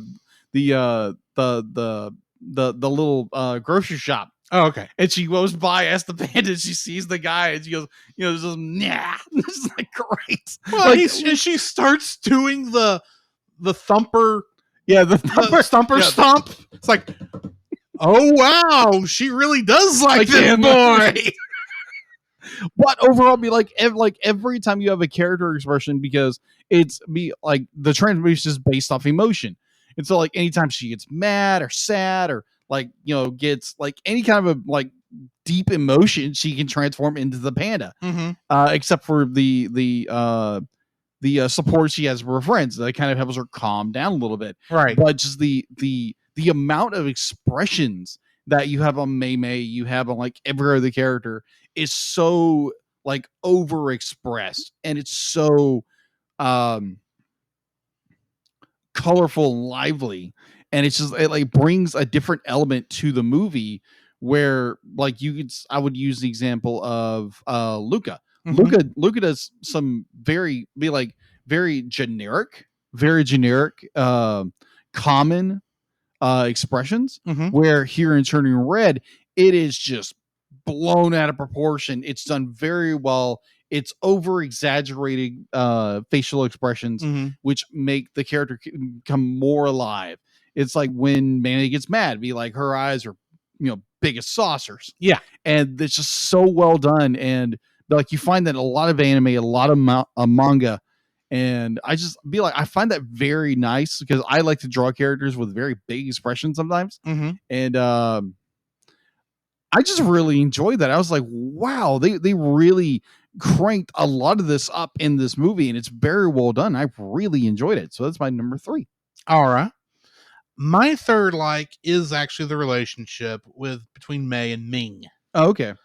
Because here's the thing, I talked about earlier, you can tell they are mother and daughter, and it is painfully obvious by more than just a genetics. Yes. Because they are the same in temperament and personality. It is their way or the highway. And when you get two people who are like that, let's just say the sparks fly. And they turn into giant pandas. Right. One of them being 100 foot tall, but that's beside the point. True. It's weird in how I watch this and I kind of am reminded of a Goofy movie. In a way. Really? Yeah, because think about it. They are in this case, it's a mother and a daughter instead of a father and son. Right. But while they're not going on a road trip, they are going on a journey of sorts that ends in a concert. True. In which they crash it pretty bad. And by the end of the story, they come to terms with the fact that, May is growing and Ming still just wants to be a part of her daughter's life. Right.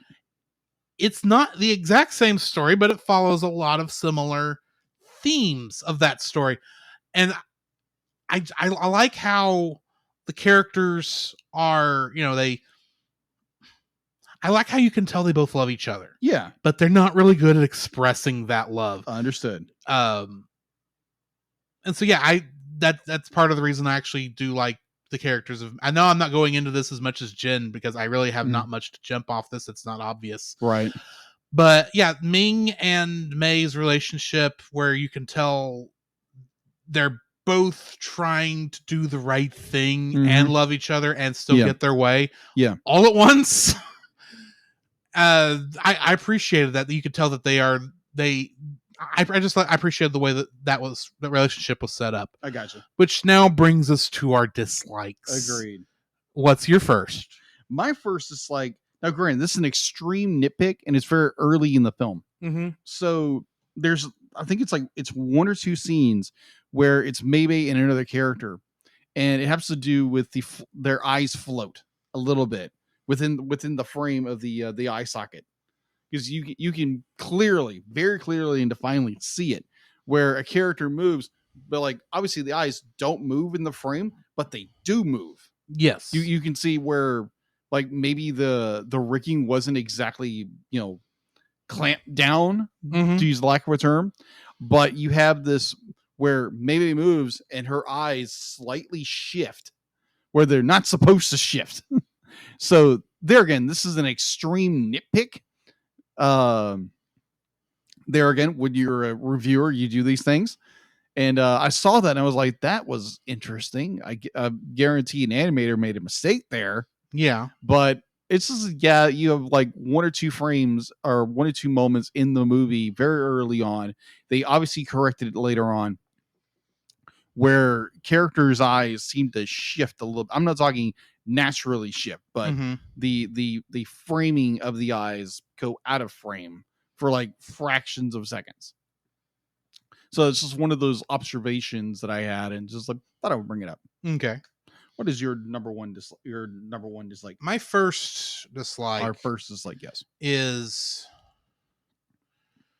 So much of this movie would have been fixed, and I recognize this is part of the plot, and so really shouldn't be part of the Mhm. dislike, but so much of this film could have been fixed had Ming and May just talk to each other like normal people. Mm. Now, granted, I understand how hard that is because May does not want to displease her mother. Yeah. To the point where she almost lives a double life. Yeah. Between school and home. Mm-hmm. I get that. But so much of the problem here is that May isn't listening to Ming. Ming is not listening to May. Yeah. They both have their best ideas of what they think is right. Mm-hmm. Granted, as the mother, that should win out because she is the parent and wants what's best for her daughter. Right. And let's face it, what's best for her daughter is not sneaking out to a birthday party to sell her transformation abilities as to get money to go to a concert she technically also isn't allowed to go to. Yeah. And what's also not good is deciding, I do actually want to keep the transformation, but instead of just, sitting down and talking about it and having a decent conversation with the family, I'm going to run away to the concert because I'm angry. Yeah. And I want to go to the concert because I miss my friends. Mm-hmm. Granted, if May had also talked up, her friends wouldn't be angry at her either. True. So much of this is the fact that for most of this film, Ming doesn't listen to her daughter, and May doesn't have the courage to speak up. True. Because the few times it does happen, it doesn't go well. True. And there's a part of me that's like, it's like saying, Jen, you should speak up for both of them. You're supposed to be the support, and you don't even know how to help these two people. When it's all like, you just need to say, okay, ladies, we need to talk about this calmly. We need to have a family meeting. Can you see that happening? All you see is like they both turned the pandas. Well, Ming wouldn't have because hers was still in the talisman. True. May would have been having May had learned how to keep the panda in control, which was thinking about her friends, which she lied about to her mother. Yeah. It's like, May, quit lying. This is what's digging you deeper into this hole. True. And admittedly, no, that's a different dislike, but we'll get back to that. Right. Admittedly, a lot of my dislikes are not with the storytelling or the animation. It's probably things that would actually detract from the movie had they actually been done differently. But it's like, this is the problems I have with it because this is the problems I'm supposed to be having with it. Right. You know what I mean? So yeah, what's your second dislike? My second dislike. Oh my gosh. So I actually had to think about this one for a little bit. So you have May be like, so she's using her transformation in order to gain money or earn or raise money in order to go to this concert. And I agree with the mother to the fact to be like, wait a minute, you're spending $200 to go to a concert. Yeah, that's kind of nuts. But at the same time, be like, that's how much they cost. Yeah, which is nuts. Even then, that's how much they cost. Yeah, this is 2002. Yeah, it's like, how popular are these characters? They're essentially in sync, or Backstreet Boys, or Backstreet Boys, or something to that effect. Right? Did you see that set? Yeah, that was huge. They had cages that they somehow busted out of with anime boy powers. Yeah. That obviously had to be faked because they are supposed to be just normal humans. Right. They were hung up from wires from the Sky Dome ceiling. Right. Didn't make any sense because it should have been from the set, but yeah, whatever. I've seen that. Yeah. And it's like, if they could have afforded an LED wall, or if LED walls existed back then, they'd have had it. Probably. But at this point, it's just, no, they have, I see why it cost $200. There was that much production value put into it because they could make that kind of money. Yeah, agreed. But that was beside the point because this was more of a nitpick. And I don't know if I think it's appropriate, but at the same time, it's kind of odd. Let me ask you a dumb question. What's this? How much did you pay for that Garth Brooks concert you went to recently? $94 a ticket. Okay, altogether. Fair enough. Fair enough. All together. Never mind. Yeah, I was gonna bring that up, but you brought it up anyway. My point is go ahead. If we're all being honest, anything over $50 is too expensive for me. I got it. I totally get it. But my point is, May uses her ability, lying to her mother the entire time about this, and selling. I kind of view it as kind of like a self-exploitation in a way, that she uses her abilities, which she's been strictly told don't overuse it because you'll lose control of it. Right, which technically was a lie. Which technically is a lie. By all technical accounts, is a lie. Into that in a second. Yes. The idea would be you're selling yourself or selling your panda form in order to raise money to go to a concert that is already extremely expensive. Which she got into for free. Yeah, she literally. That's another thing. Actually, no, she didn't get into it for free, because even that came with consequences due to her mother destroying the stadium, and now they have to pay to rebuild it, which makes no sense. It doesn't make any sense. I guess it's the only way they could get away with not putting Ming in prison. That is true. Which technically she should have been arrested for, because you can't. She's not Godzilla. She's not a wild animal. She was a thinking person. Agreed. So yes, May lying to her mother and basically self-exploitation in order to raise money for these tickets for her and her friends to go drool over some boys for an hour. Yeah. So it was just more like me. It was and probably that did not include an autograph. Right. Or a backstage pass, or a meet the band thing. Yeah, that was just to sit in the orchestra. Yeah, to sit in the audience. And here's another thing. So, which honestly, $200 for orchestra seats, that I can actually see. Yeah, if she'd been up in the nosebleed section, right, and was still paying $200, in 2002, that would be ridiculous. Yeah. And also being someone who just recently bought tickets for a big name concert, it was $84 for the ticket. That's not including parking fees, stadium fees, the whole bit. Yeah. So you're looking at something that's beyond, they would have made a lot more money to actually make it. So technically they were actually short. Unless the price that they quoted was the total price they needed to pay. Right. But which would be simpler for the story. That is true. But my main point is the self-exploitation of her panda form in order to raise money for this. There's a bigger issue than just her self-exploitation. What's that?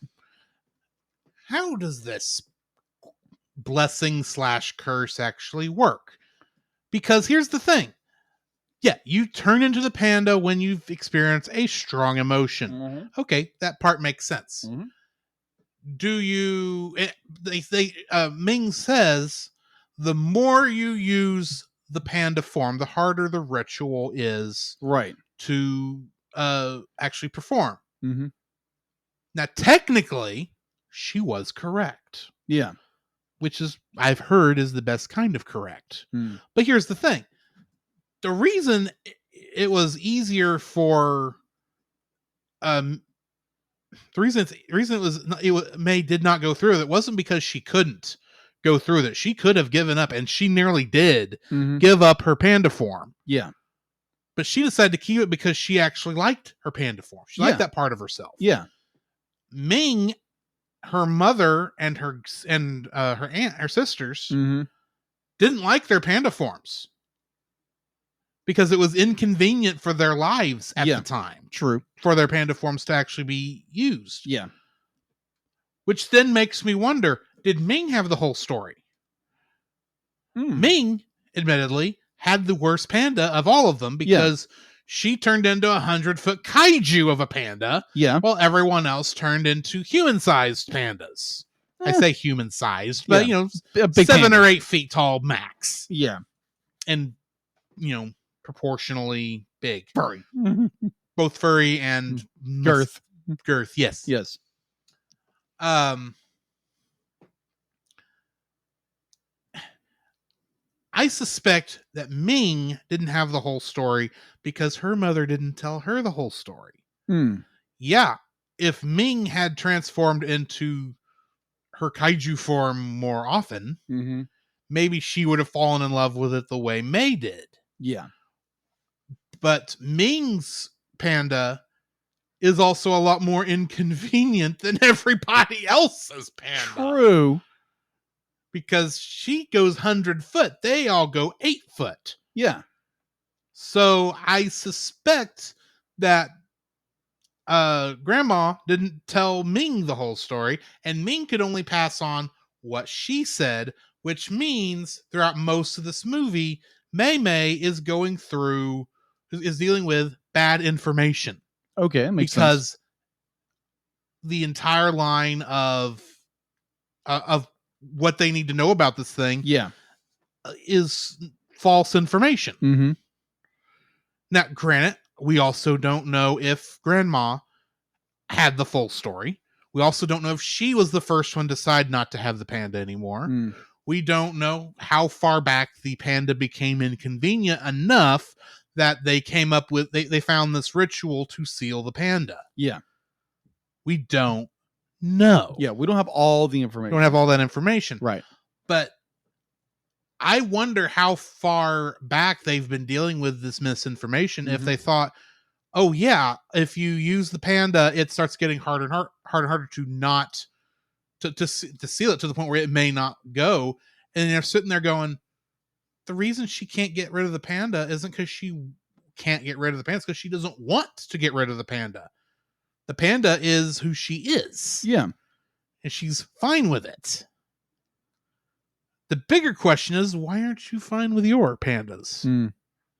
Which they don't get into. No, they don't get into. Anyway. Well, there is one point where the ants are lining up into the portal where you can see for a second, there were kind of just a few of them did look like, should I keep it? Yeah. No, exactly. I'll go ahead and give it up. I can't deal with that in this age of my life anymore. Right. But yeah. Anyway, what's your third dislike? My third dislike is the entire conclusion to our story. Now, it does clean up too fast. It does clean up way too fast. You have the destruction of the stadium, and it's stated that the family is paying it off, which also makes no sense. No, it doesn't. You're talking about millions and millions of dollars in damages. Be not including the damage prior to getting to the stadium. Yeah. Because if you're talking about 100-foot kaiju red panda is stealthily walking through this town that is not used to a 100-foot kaiju walking through it, is she walking on her little furry tippy toes the entire time? At the same time, think about it. Ming is 100-foot tall kaiju who is mad. Do you know how hard that is to miss if you're the traffic reporter for the 7 o'clock news? That's gonna be very hard to miss. Who might be near the Sky Dome to talk about all the bad traffic that's going to come out of there as the concert lets out. So you may want to stay off of whatever road that is. If you happen to be in town. Yeah. They're gonna notice a giant 100-foot tall panda. They just are. Yeah. So it's agreed. If they spot Godzilla, they'll spot you because you are a lot more obvious than Godzilla is because you're red. And you're fluffy. Not red. You're really more orange. They call it red, but it's more of an orangey red. Right. And you are very obvious. It's not like 98 Godzilla where you can go hide in the sewer system for no good reason. True. But it's more of our very tidied up ending where it's not there's no the biggest consequence our characters have to do is pay for the damages. Yeah. And be they again exploit exploitation of their daughter being the panda. I understand it's Still, it's attraction based, but you're using your daughter's ability to profit from. So there again, This exploitation. this is the same group at the beginning of the film was trading on their family's history to get offerings at their temple. Yeah. And they were and it was very, you can tell it was a very business-like organization. Oh yeah, very much. That was a tourist attraction and they knew it. Oh yeah, very easy. They have nothing on trading on their family history. Oh yeah. And now you're trading on your daughter who can turn this big fluffy panda. And technically everyone's waiting for you to Hulk out also, Ming. Yeah. Because they've seen you, they know who this is. Yes.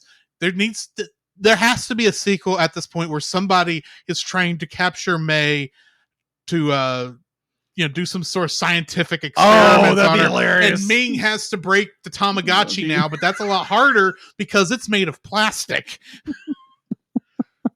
I'm sorry, my little friend. Boop, on you. It's like, what?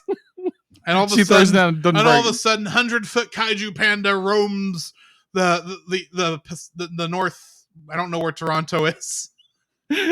Roams the Great Lakes area.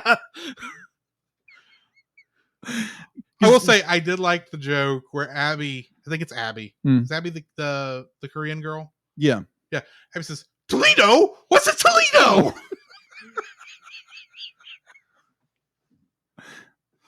I thought it anyway. Anyways, but it's just like, yeah, the ending is so very just kind of like very easily just kind of it's very softly put away. It's like, oh, they're just paying for it. Be like, wouldn't that be like, destruction of property? Like someone would go to jail, or it's like, oh no, because you're a big fluffy panda, we're totally fine with it. And the thing is, they make it look like they're just paying for it out of the goodness of their own heart. Yeah, exactly. Not that the fact that they got sued by the city over this and are now having to pay restitutions to rebuild the Sky Dome, which needs to get rebuilt before the Blue Jays have their first game. Yeah, exactly. But yeah, just everything's kind of like just nicely be like, it's a nice ending. I get it. You want to do that, but you don't want to go so hard with be like they're having to pay restitutions and the mother is not on jail because of good behavior or something like that. Like we said earlier, this is kind of a kaiju movie, and a lot of the kaiju movies, especially the Japanese ones, they normally end like right at the point where they would have been back to normal, and that would have just been the end of the film. Yeah, that whole epilogue would not have happened if it was a classic kaiju film. So I think this is kind of like them trying to. They probably had it originally in there like those old films did. And then someone at Pixar says, we need at least a little bit more resolution than that. Right. That's a theory. I have no proof of this. Mm-hmm. But yeah, that's my third dislike is that this movie is tied up a little too well. Mm-hmm. There's not a lot of consequences for what they do. It's just like, oh, we're just donating the money to get it rebuilt. Really? Yeah, that's why. Yeah, exactly. In the meantime, what are you living off of? Yeah, exactly. Because if you want to get that thing paid off as fast as possible, which means you're not eating off of any of those donations, what does Jen do for a living? There's your question. That is true. But anyway. Yeah, that's another question for another day. So, yeah, what is your third dislike? Here we go. My third dislike is I don't really know. Okay. I guess when it comes down to it, there is a line that I don't like. Okay. And I'm not going to get too political, but okay. But there's a line there in that ending part. Oh, yeah, I know exactly what you're where talking about she now. says, "My panda, my rules, my choice, my life, or yeah. something." Yeah, my panda, my choice, something to that effect, and it's reminiscent of the "my body, my choice" thing. Yeah, I think it was a callback to that, but it wasn't an exact reference. It wasn't. It was meant to be like this is an easy line to write sort of a thing, and you'll know exactly what we're talking about, but we're not actually talking about what that is usually a connotation to. Right. And it was like that thing that's like, I'm for the most part, by this, even at we're at the end of the movie. Yeah. Up until this point, I have been checked in with the film. I'm tracking with it. Mm-hmm. And then all of a sudden she says, "My panda, my choice." And I'm going, "Oh, I'm out of the movie." You just pulled me out of it. Just pulled me out. I'm glad you didn't say something like this an hour ago. Mm-hmm. At least you waited till the very end to pull this nonsense. It's not that you can't have that thought or think that. Don't get me wrong. Right. It's the simple fact that is based on a phrase that is popular nowadays, especially in the last 10, 15 years, being said in 2002. Yeah. Yeah, that's what threw me out of this. It's like, oh, that's a continuity error. Or what do they call that? I can't think what it's called. Yeah. It's taking a current reference. It's taking a current thing and putting it in the past. Anachronistic. That is anachronistic, and you have done so well without going anachronistic. Yeah, agreed. The whole film. Because this was not a straight comedy where they were pulling anachronisms out of their furry behinds right the whole time. This is like the first time they threw an anachronism in there, and I went, oh, I'm watching a film. Okay. Anyway. Yeah, I totally get it. Don't pull me out of the film until I see credits. That's the thing. Because every time you've got me sitting in that seat with the movie playing, I am essentially in your care as for entertainment. You want to keep me watching that screen the entire time. You don't want me getting bored and looking at my phone or anything of that nature. So when I'm sitting there and all of a sudden you essentially shove this wedge in there because you really couldn't think of a better line to write and put there. Right. That all of a sudden it's like, okay, I'm out. How much of this movie is left? Yeah, a couple of seconds. Yeah, it's not long. But it's like, you were doing so good and you derailed at the last second. In order to make more like a more current political point to shove into your movie that is based in the early aughts. Yeah.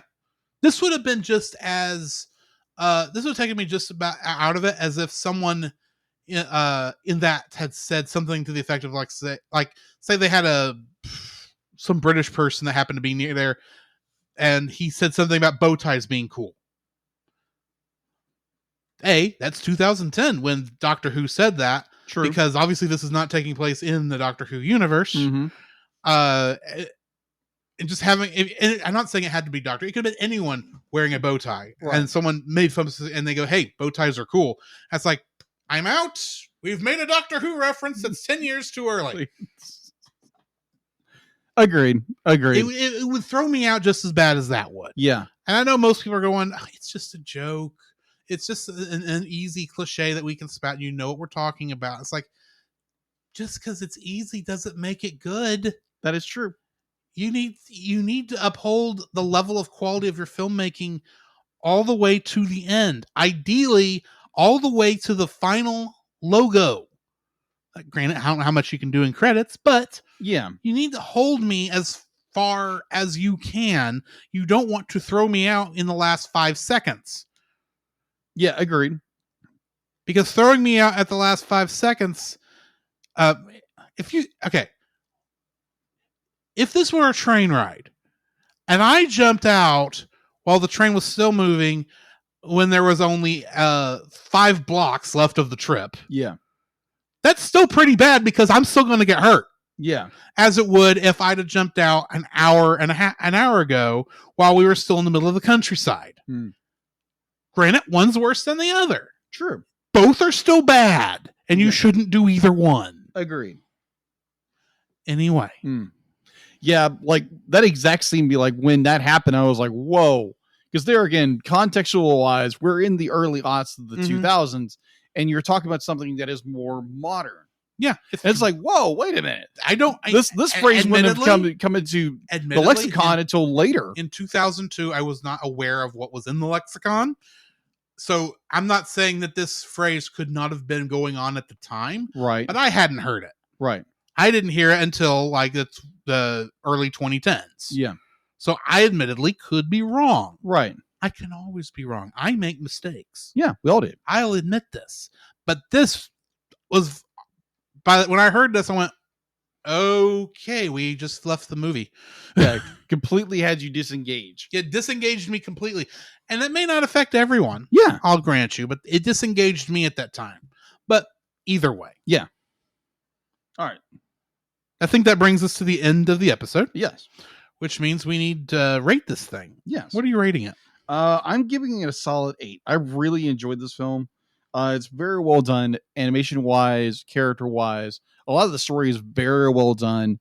The fact that they do a kaiju story in this is absolutely incredible.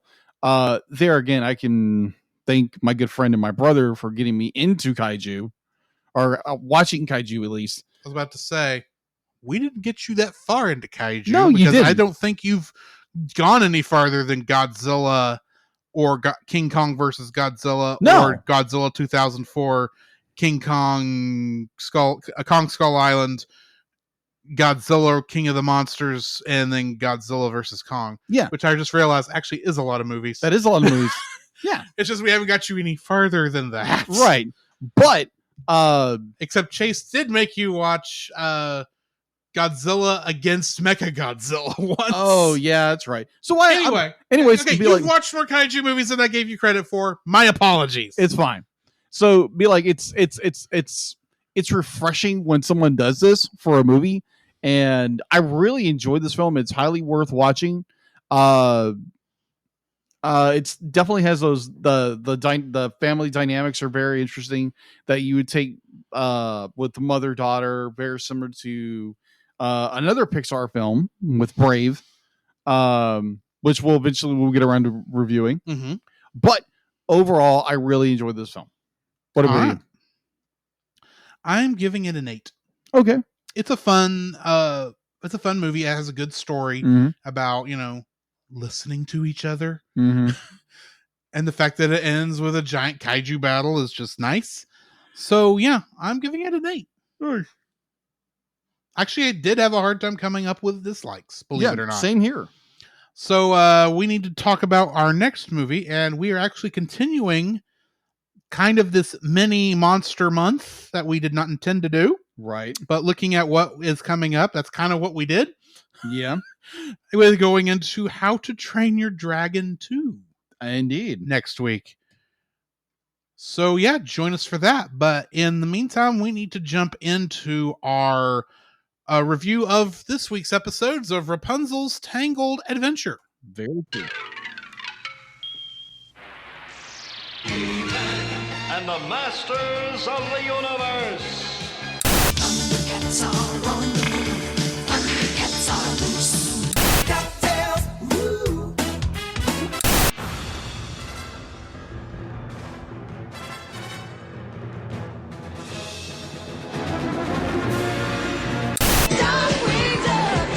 Let's get dangerous.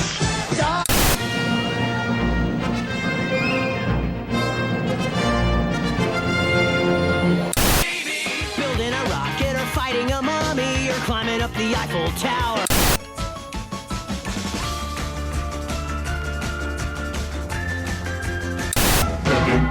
They're Pinky and the brain.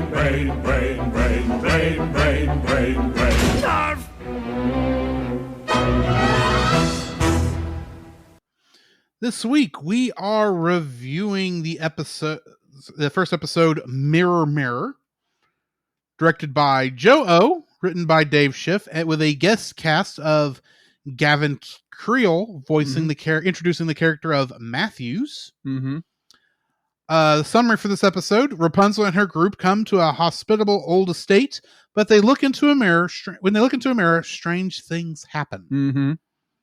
Getting into the trivia for this, the episode expanded further on Rapunzel's mutual antagonism with Uncle Monty. Oh my gosh, yes. Yeah. Squish. Oh my gosh. Yep, that's her. That's her. The title references the Grimm's fairy tale Snow White and the Seven Dwarfs, in the original version of which the queen addresses her magic mirror with the words Spiegen an der Wand, wer ich die schönste in ganzen Land. which traditionally, if inaccurately translated to "Mirror, mirror on the wall, who's the fairest one of all?" I am surprised I got through that German as well as I did. That was pretty good. Ironically, the 1937 Disney film of that story had changed "Mirror, mirror" though to "Magic Mirror." Oh, okay.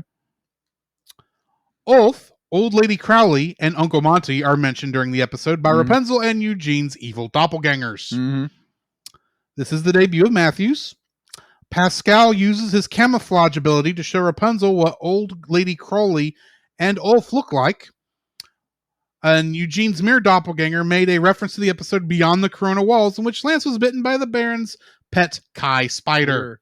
Yes. And that was the one that made me laugh. It says, turn into that... show me those colors that Lance turned into when he got bit by that spider. It's like, okay, that's funny. That was funny. And yeah, Pascal is a lot more you forget how talented he is at that. Yes. Because we haven't seen that since the movie. Yeah, agreed. So, because for the most part, we barely see him use his ability, his camouflaging at all throughout it. The only time I remember him actually doing it was in King Pascal. Yeah. When he was temporarily the color of the rocks. True. But anyway. Yeah. But yeah. What are your thoughts on this episode? All right. So there again, we are in Rapunzel's Tangled Adventure Season 2, and this is episode 19 and in 18. So Mirror, Mirror. Getting close to the end. We are getting of close season 2, which I'm very excited to. So this one was interesting. We kind of get back into we're stuck in a place for a while, and these are very good episodes. This is handling it so far, I think, better than the last couple, though the other two stuck in location for a while stuff. Because before this, of course, we had was it what is the name of that first town? Oh, Varderos, and then the island. Yeah. And those were kind of annoying to some degree. In some, yes. This is a lot better because it's like, okay, this feels like there's actually a reason we're here. Yeah. Agreed. So going into this episode, be like, okay, so they're invited to stay the night at this shell hotel station. The Shell Station. Let's say that. Shell Station. Good point. I just thought of that. Good point.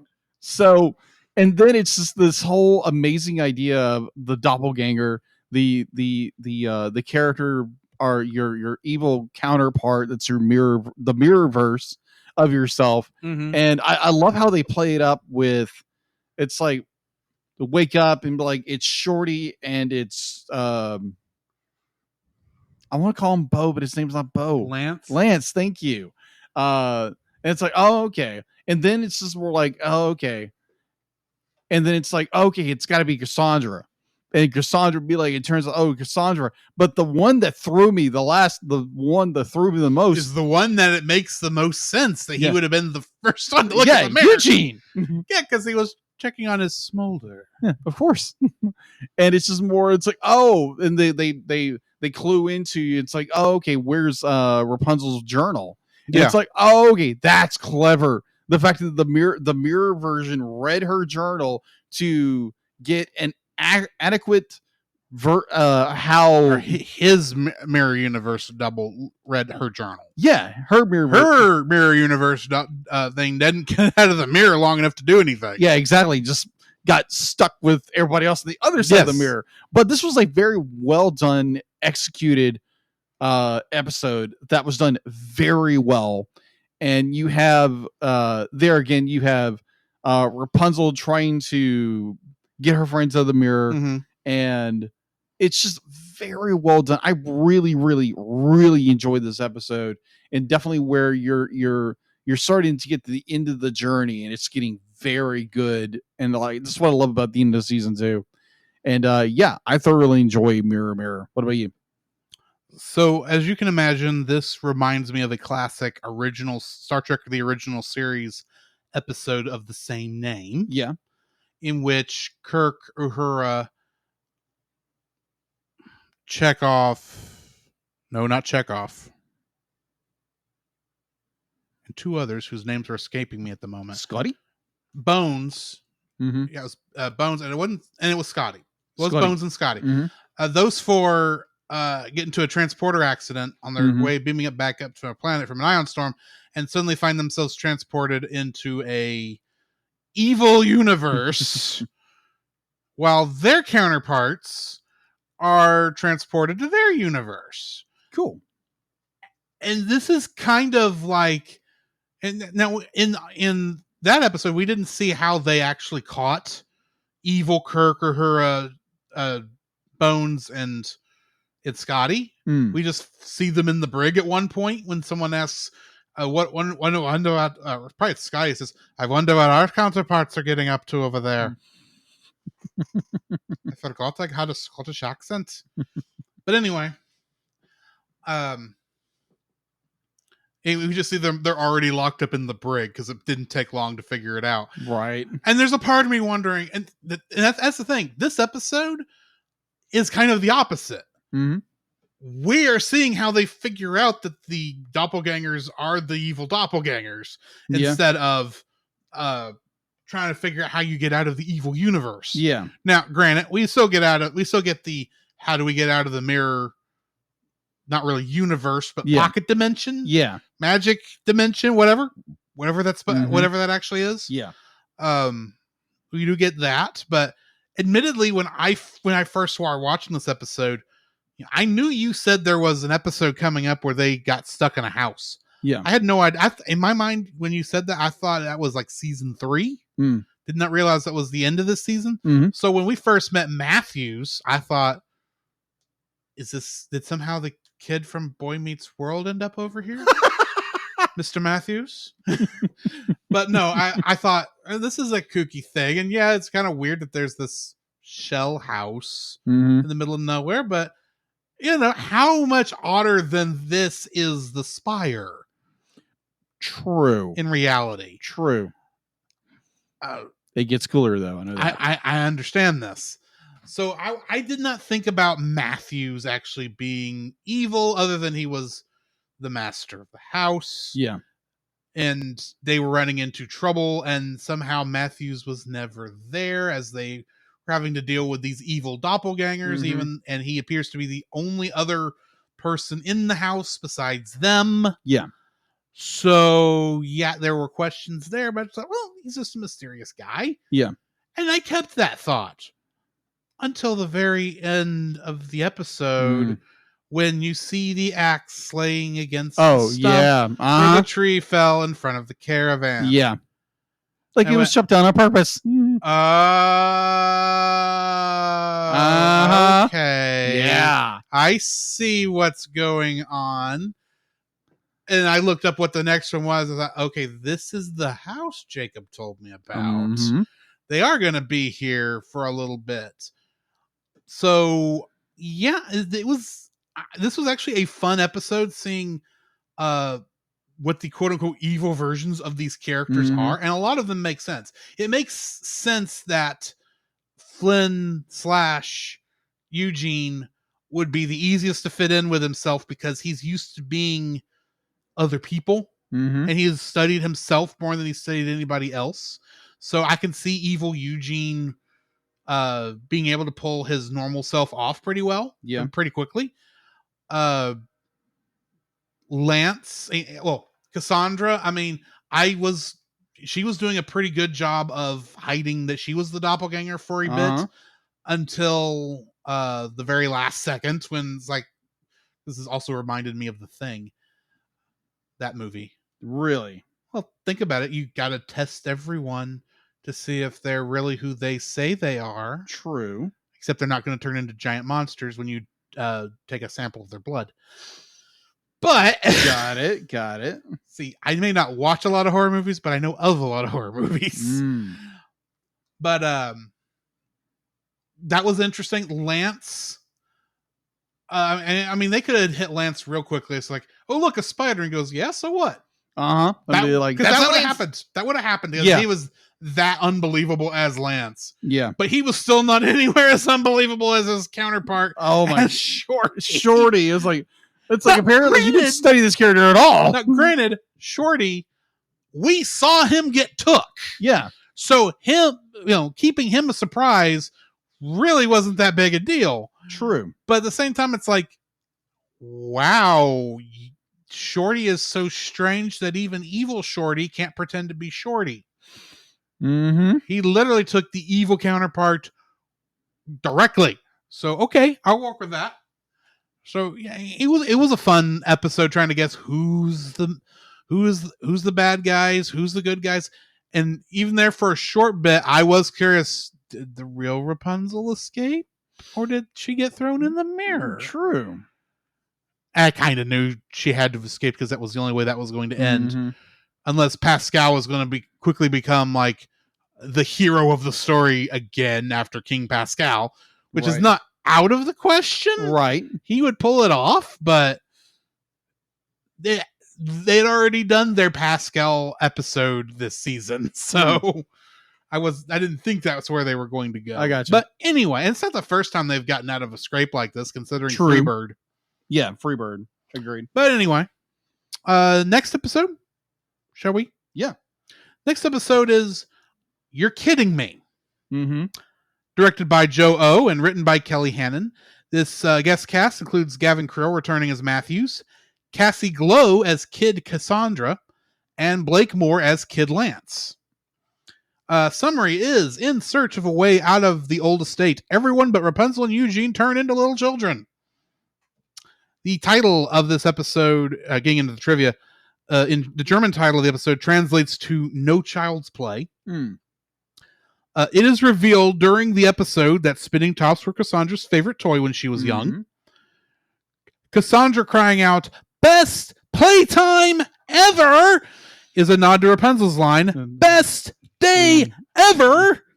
in Tangled. This is also the second time she has made a nod to the line, followed from the episode Not in the Mood. Mm-hmm. And I know this is a sad one for you, Jacob, considering this is one of your favorite shows, but this is the only appearance of any dogs or puppies in the show. Yeah. But they are cute puppies. They are cute puppies. And it hadn't occurred to me. It's like, dude, we haven't even seen wolves. Not really. No, not really. It's just like, you're right. The only animal we've actually seen has been a gopher. Well, we've seen gophers. We've seen badger wolves. Which weren't really wolves. No, they're more badger than and bees. We can't forget the bees. That is true. Poor Max. Poor Max. Oh my gosh. Yeah, Bees. My bees. God. No, not the bees. Why do you have that in a mug? It's been like, what, 10 episodes since we did that, and we're still making this joke? Yes. But yeah, I still can't believe this is the first time we've actually seen dogs Yeah. in this episode. That is in true. the show. And apparently we'll never see them again. That is sad. We have seen raccoons. We have seen raccoons. We've seen mega raccoons. Mm-hmm. Thanks, Varian. Yeah. Oh, but yeah, this is another good episode. This is where there again we're in this very bizarre house, and like again, Cassandra's favorite toy was a top. It was like, okay, that that's makes sense. it makes sense. I haven't seen a top like that kind though in a long time. Uh-huh. The old style top. Yeah. So The most in recent years, the only tops I've seen are Beyblades. that is true. That's more like Let it rip. yeah. Really, let it rest in peace. Yeah, apparently my little cousin is into Beyblade. Now, granted, he's like 7, I think. Well, that's fair. I mean, Yeah. it's a kid's thing. It's a good thing. It's but- just one of the more annoying kids things out there. Agreed. Yeah, this episode in general is good. You have this conflict of Eugene and Rapunzel of how children should be raised, and I find it unique that Eugene is the disciplinarian, harsh character, which Mhm. makes sense because Rapunzel would be the we listen to you and your thoughts matter and that kind of stuff. Which they're both very good Yeah. But they have good and weak. You know, Problem is they're paired up with the wrong kid to relate to that. that is true. Because every kid is different. Very true. You can't treat every child the exact same. Right. It's a good episode where there again you get a young Lance who is Who's just funny. It was very funny. Both him and young Cassandra were the funniest characters the show has had in a while. That is true. And then just Shorty is just Shorty. A baby. Is a baby. And is because I'm sitting there going, why is Shorty a baby? Shouldn't he be like a teenager at this point? And then Matthew says, oh yes, the top of whatever it was called. The older you are when you when you spin it, the younger you become. Shorty's Good gonna be night. He must have been ancient. Yeah, he's like maybe like I think Eugene says be like, oh, he's like in his 30s, maybe 70s, maybe 90s. We don't really know. He's old, but it's the running gag. It is the very running gag. He is an old character, but it's a good episode. It's these two characters trying to come to a compromise. They got to do this one thing, and it's the very typical. We've got a problem. We've now got to fix it. Mm-hmm. And then the ending of this episode, if I'm remembering correctly. Oh, yes. You are remembering correctly.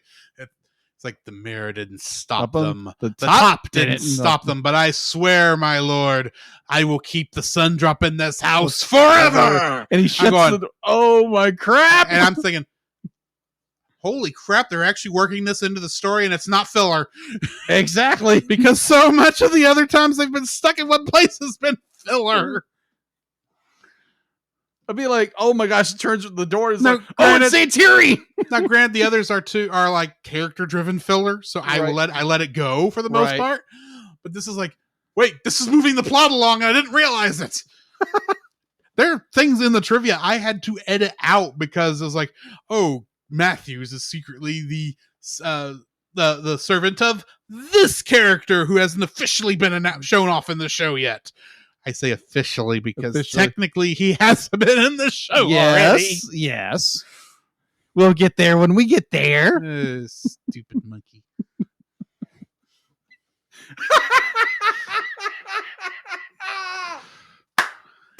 Oh, I love that character. But we'll get there when we get there. When we get there. Oh my gosh. Anyway. Yes. This is a good episode. It was fun to watch. I feel sorry for the puppies, but then maybe they'll get better upbringing this time and won't be as mean. I say nothing. The puppies? I'm not saying anything. This is the only thing the puppies and dogs show up in, according to my trivia. What are you I'm telling saying me? Nothing. Poor puppies. Poor puppies. Zip. Anyway. Are you ready to zip this thing up? Yes, let's zip this thing up. So next week we're reviewing 2 more episodes. I don't have listed in front of me at the moment, but I can bring that up. Rapunzel-topia. Rapunzel-topia, I think, is one of them. It is. And then the other one is Lost and Found. Yeah, Lost and Found. There we go. Yeah. So that's what we're doing next week. So join us then. But in the meantime, this has been Drew. This is Jacob. And we'll catch you in the next frame. You can follow Jacob on his Facebook at Jacob B. Heron. His Facebook page, Jacob's Daily Art Corner, where he tries to draw each and every day. His Instagram at Jacob B. Heron. His Twitter at Jacob Heron. And his Letterboxd at Jacob Heron. You can find Drew on Facebook at Drew Dodgen. His Facebook page, Drew's Photo Bin, to see his photography. His Letterboxd page at GGeorge759. His Twitter at GGeorge759. And Instagram at Drew Dodgen. You can like us on Facebook at the Cellcast Podcast. On Twitch at the Cellcast Gaming. On YouTube at Cellcast. On Twitter at cast_cell. The Cellcast can be found at Apple Podcasts, Google Play Podcasts, Stitcher, Spotify, or anywhere else fine podcasts are downloaded from. Please rate and review us where you found us, and also on Podchaser. Email us at thecellcastpodcast@gmail.com. The Cellcast is a proud member of both the Pop Americana and Culture Box media networks. For more information, please see the link in the description. Our theme song is Drop and Roll by Silent Partner. And remember, that's Cell, with a single L.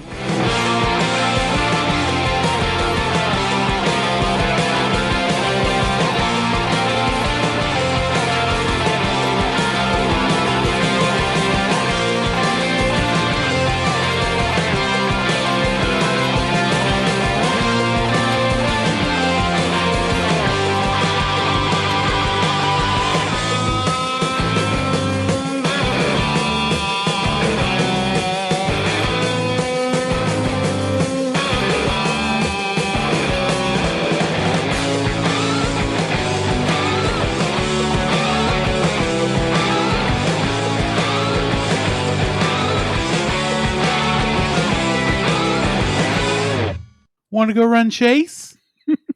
So cute and fluffy.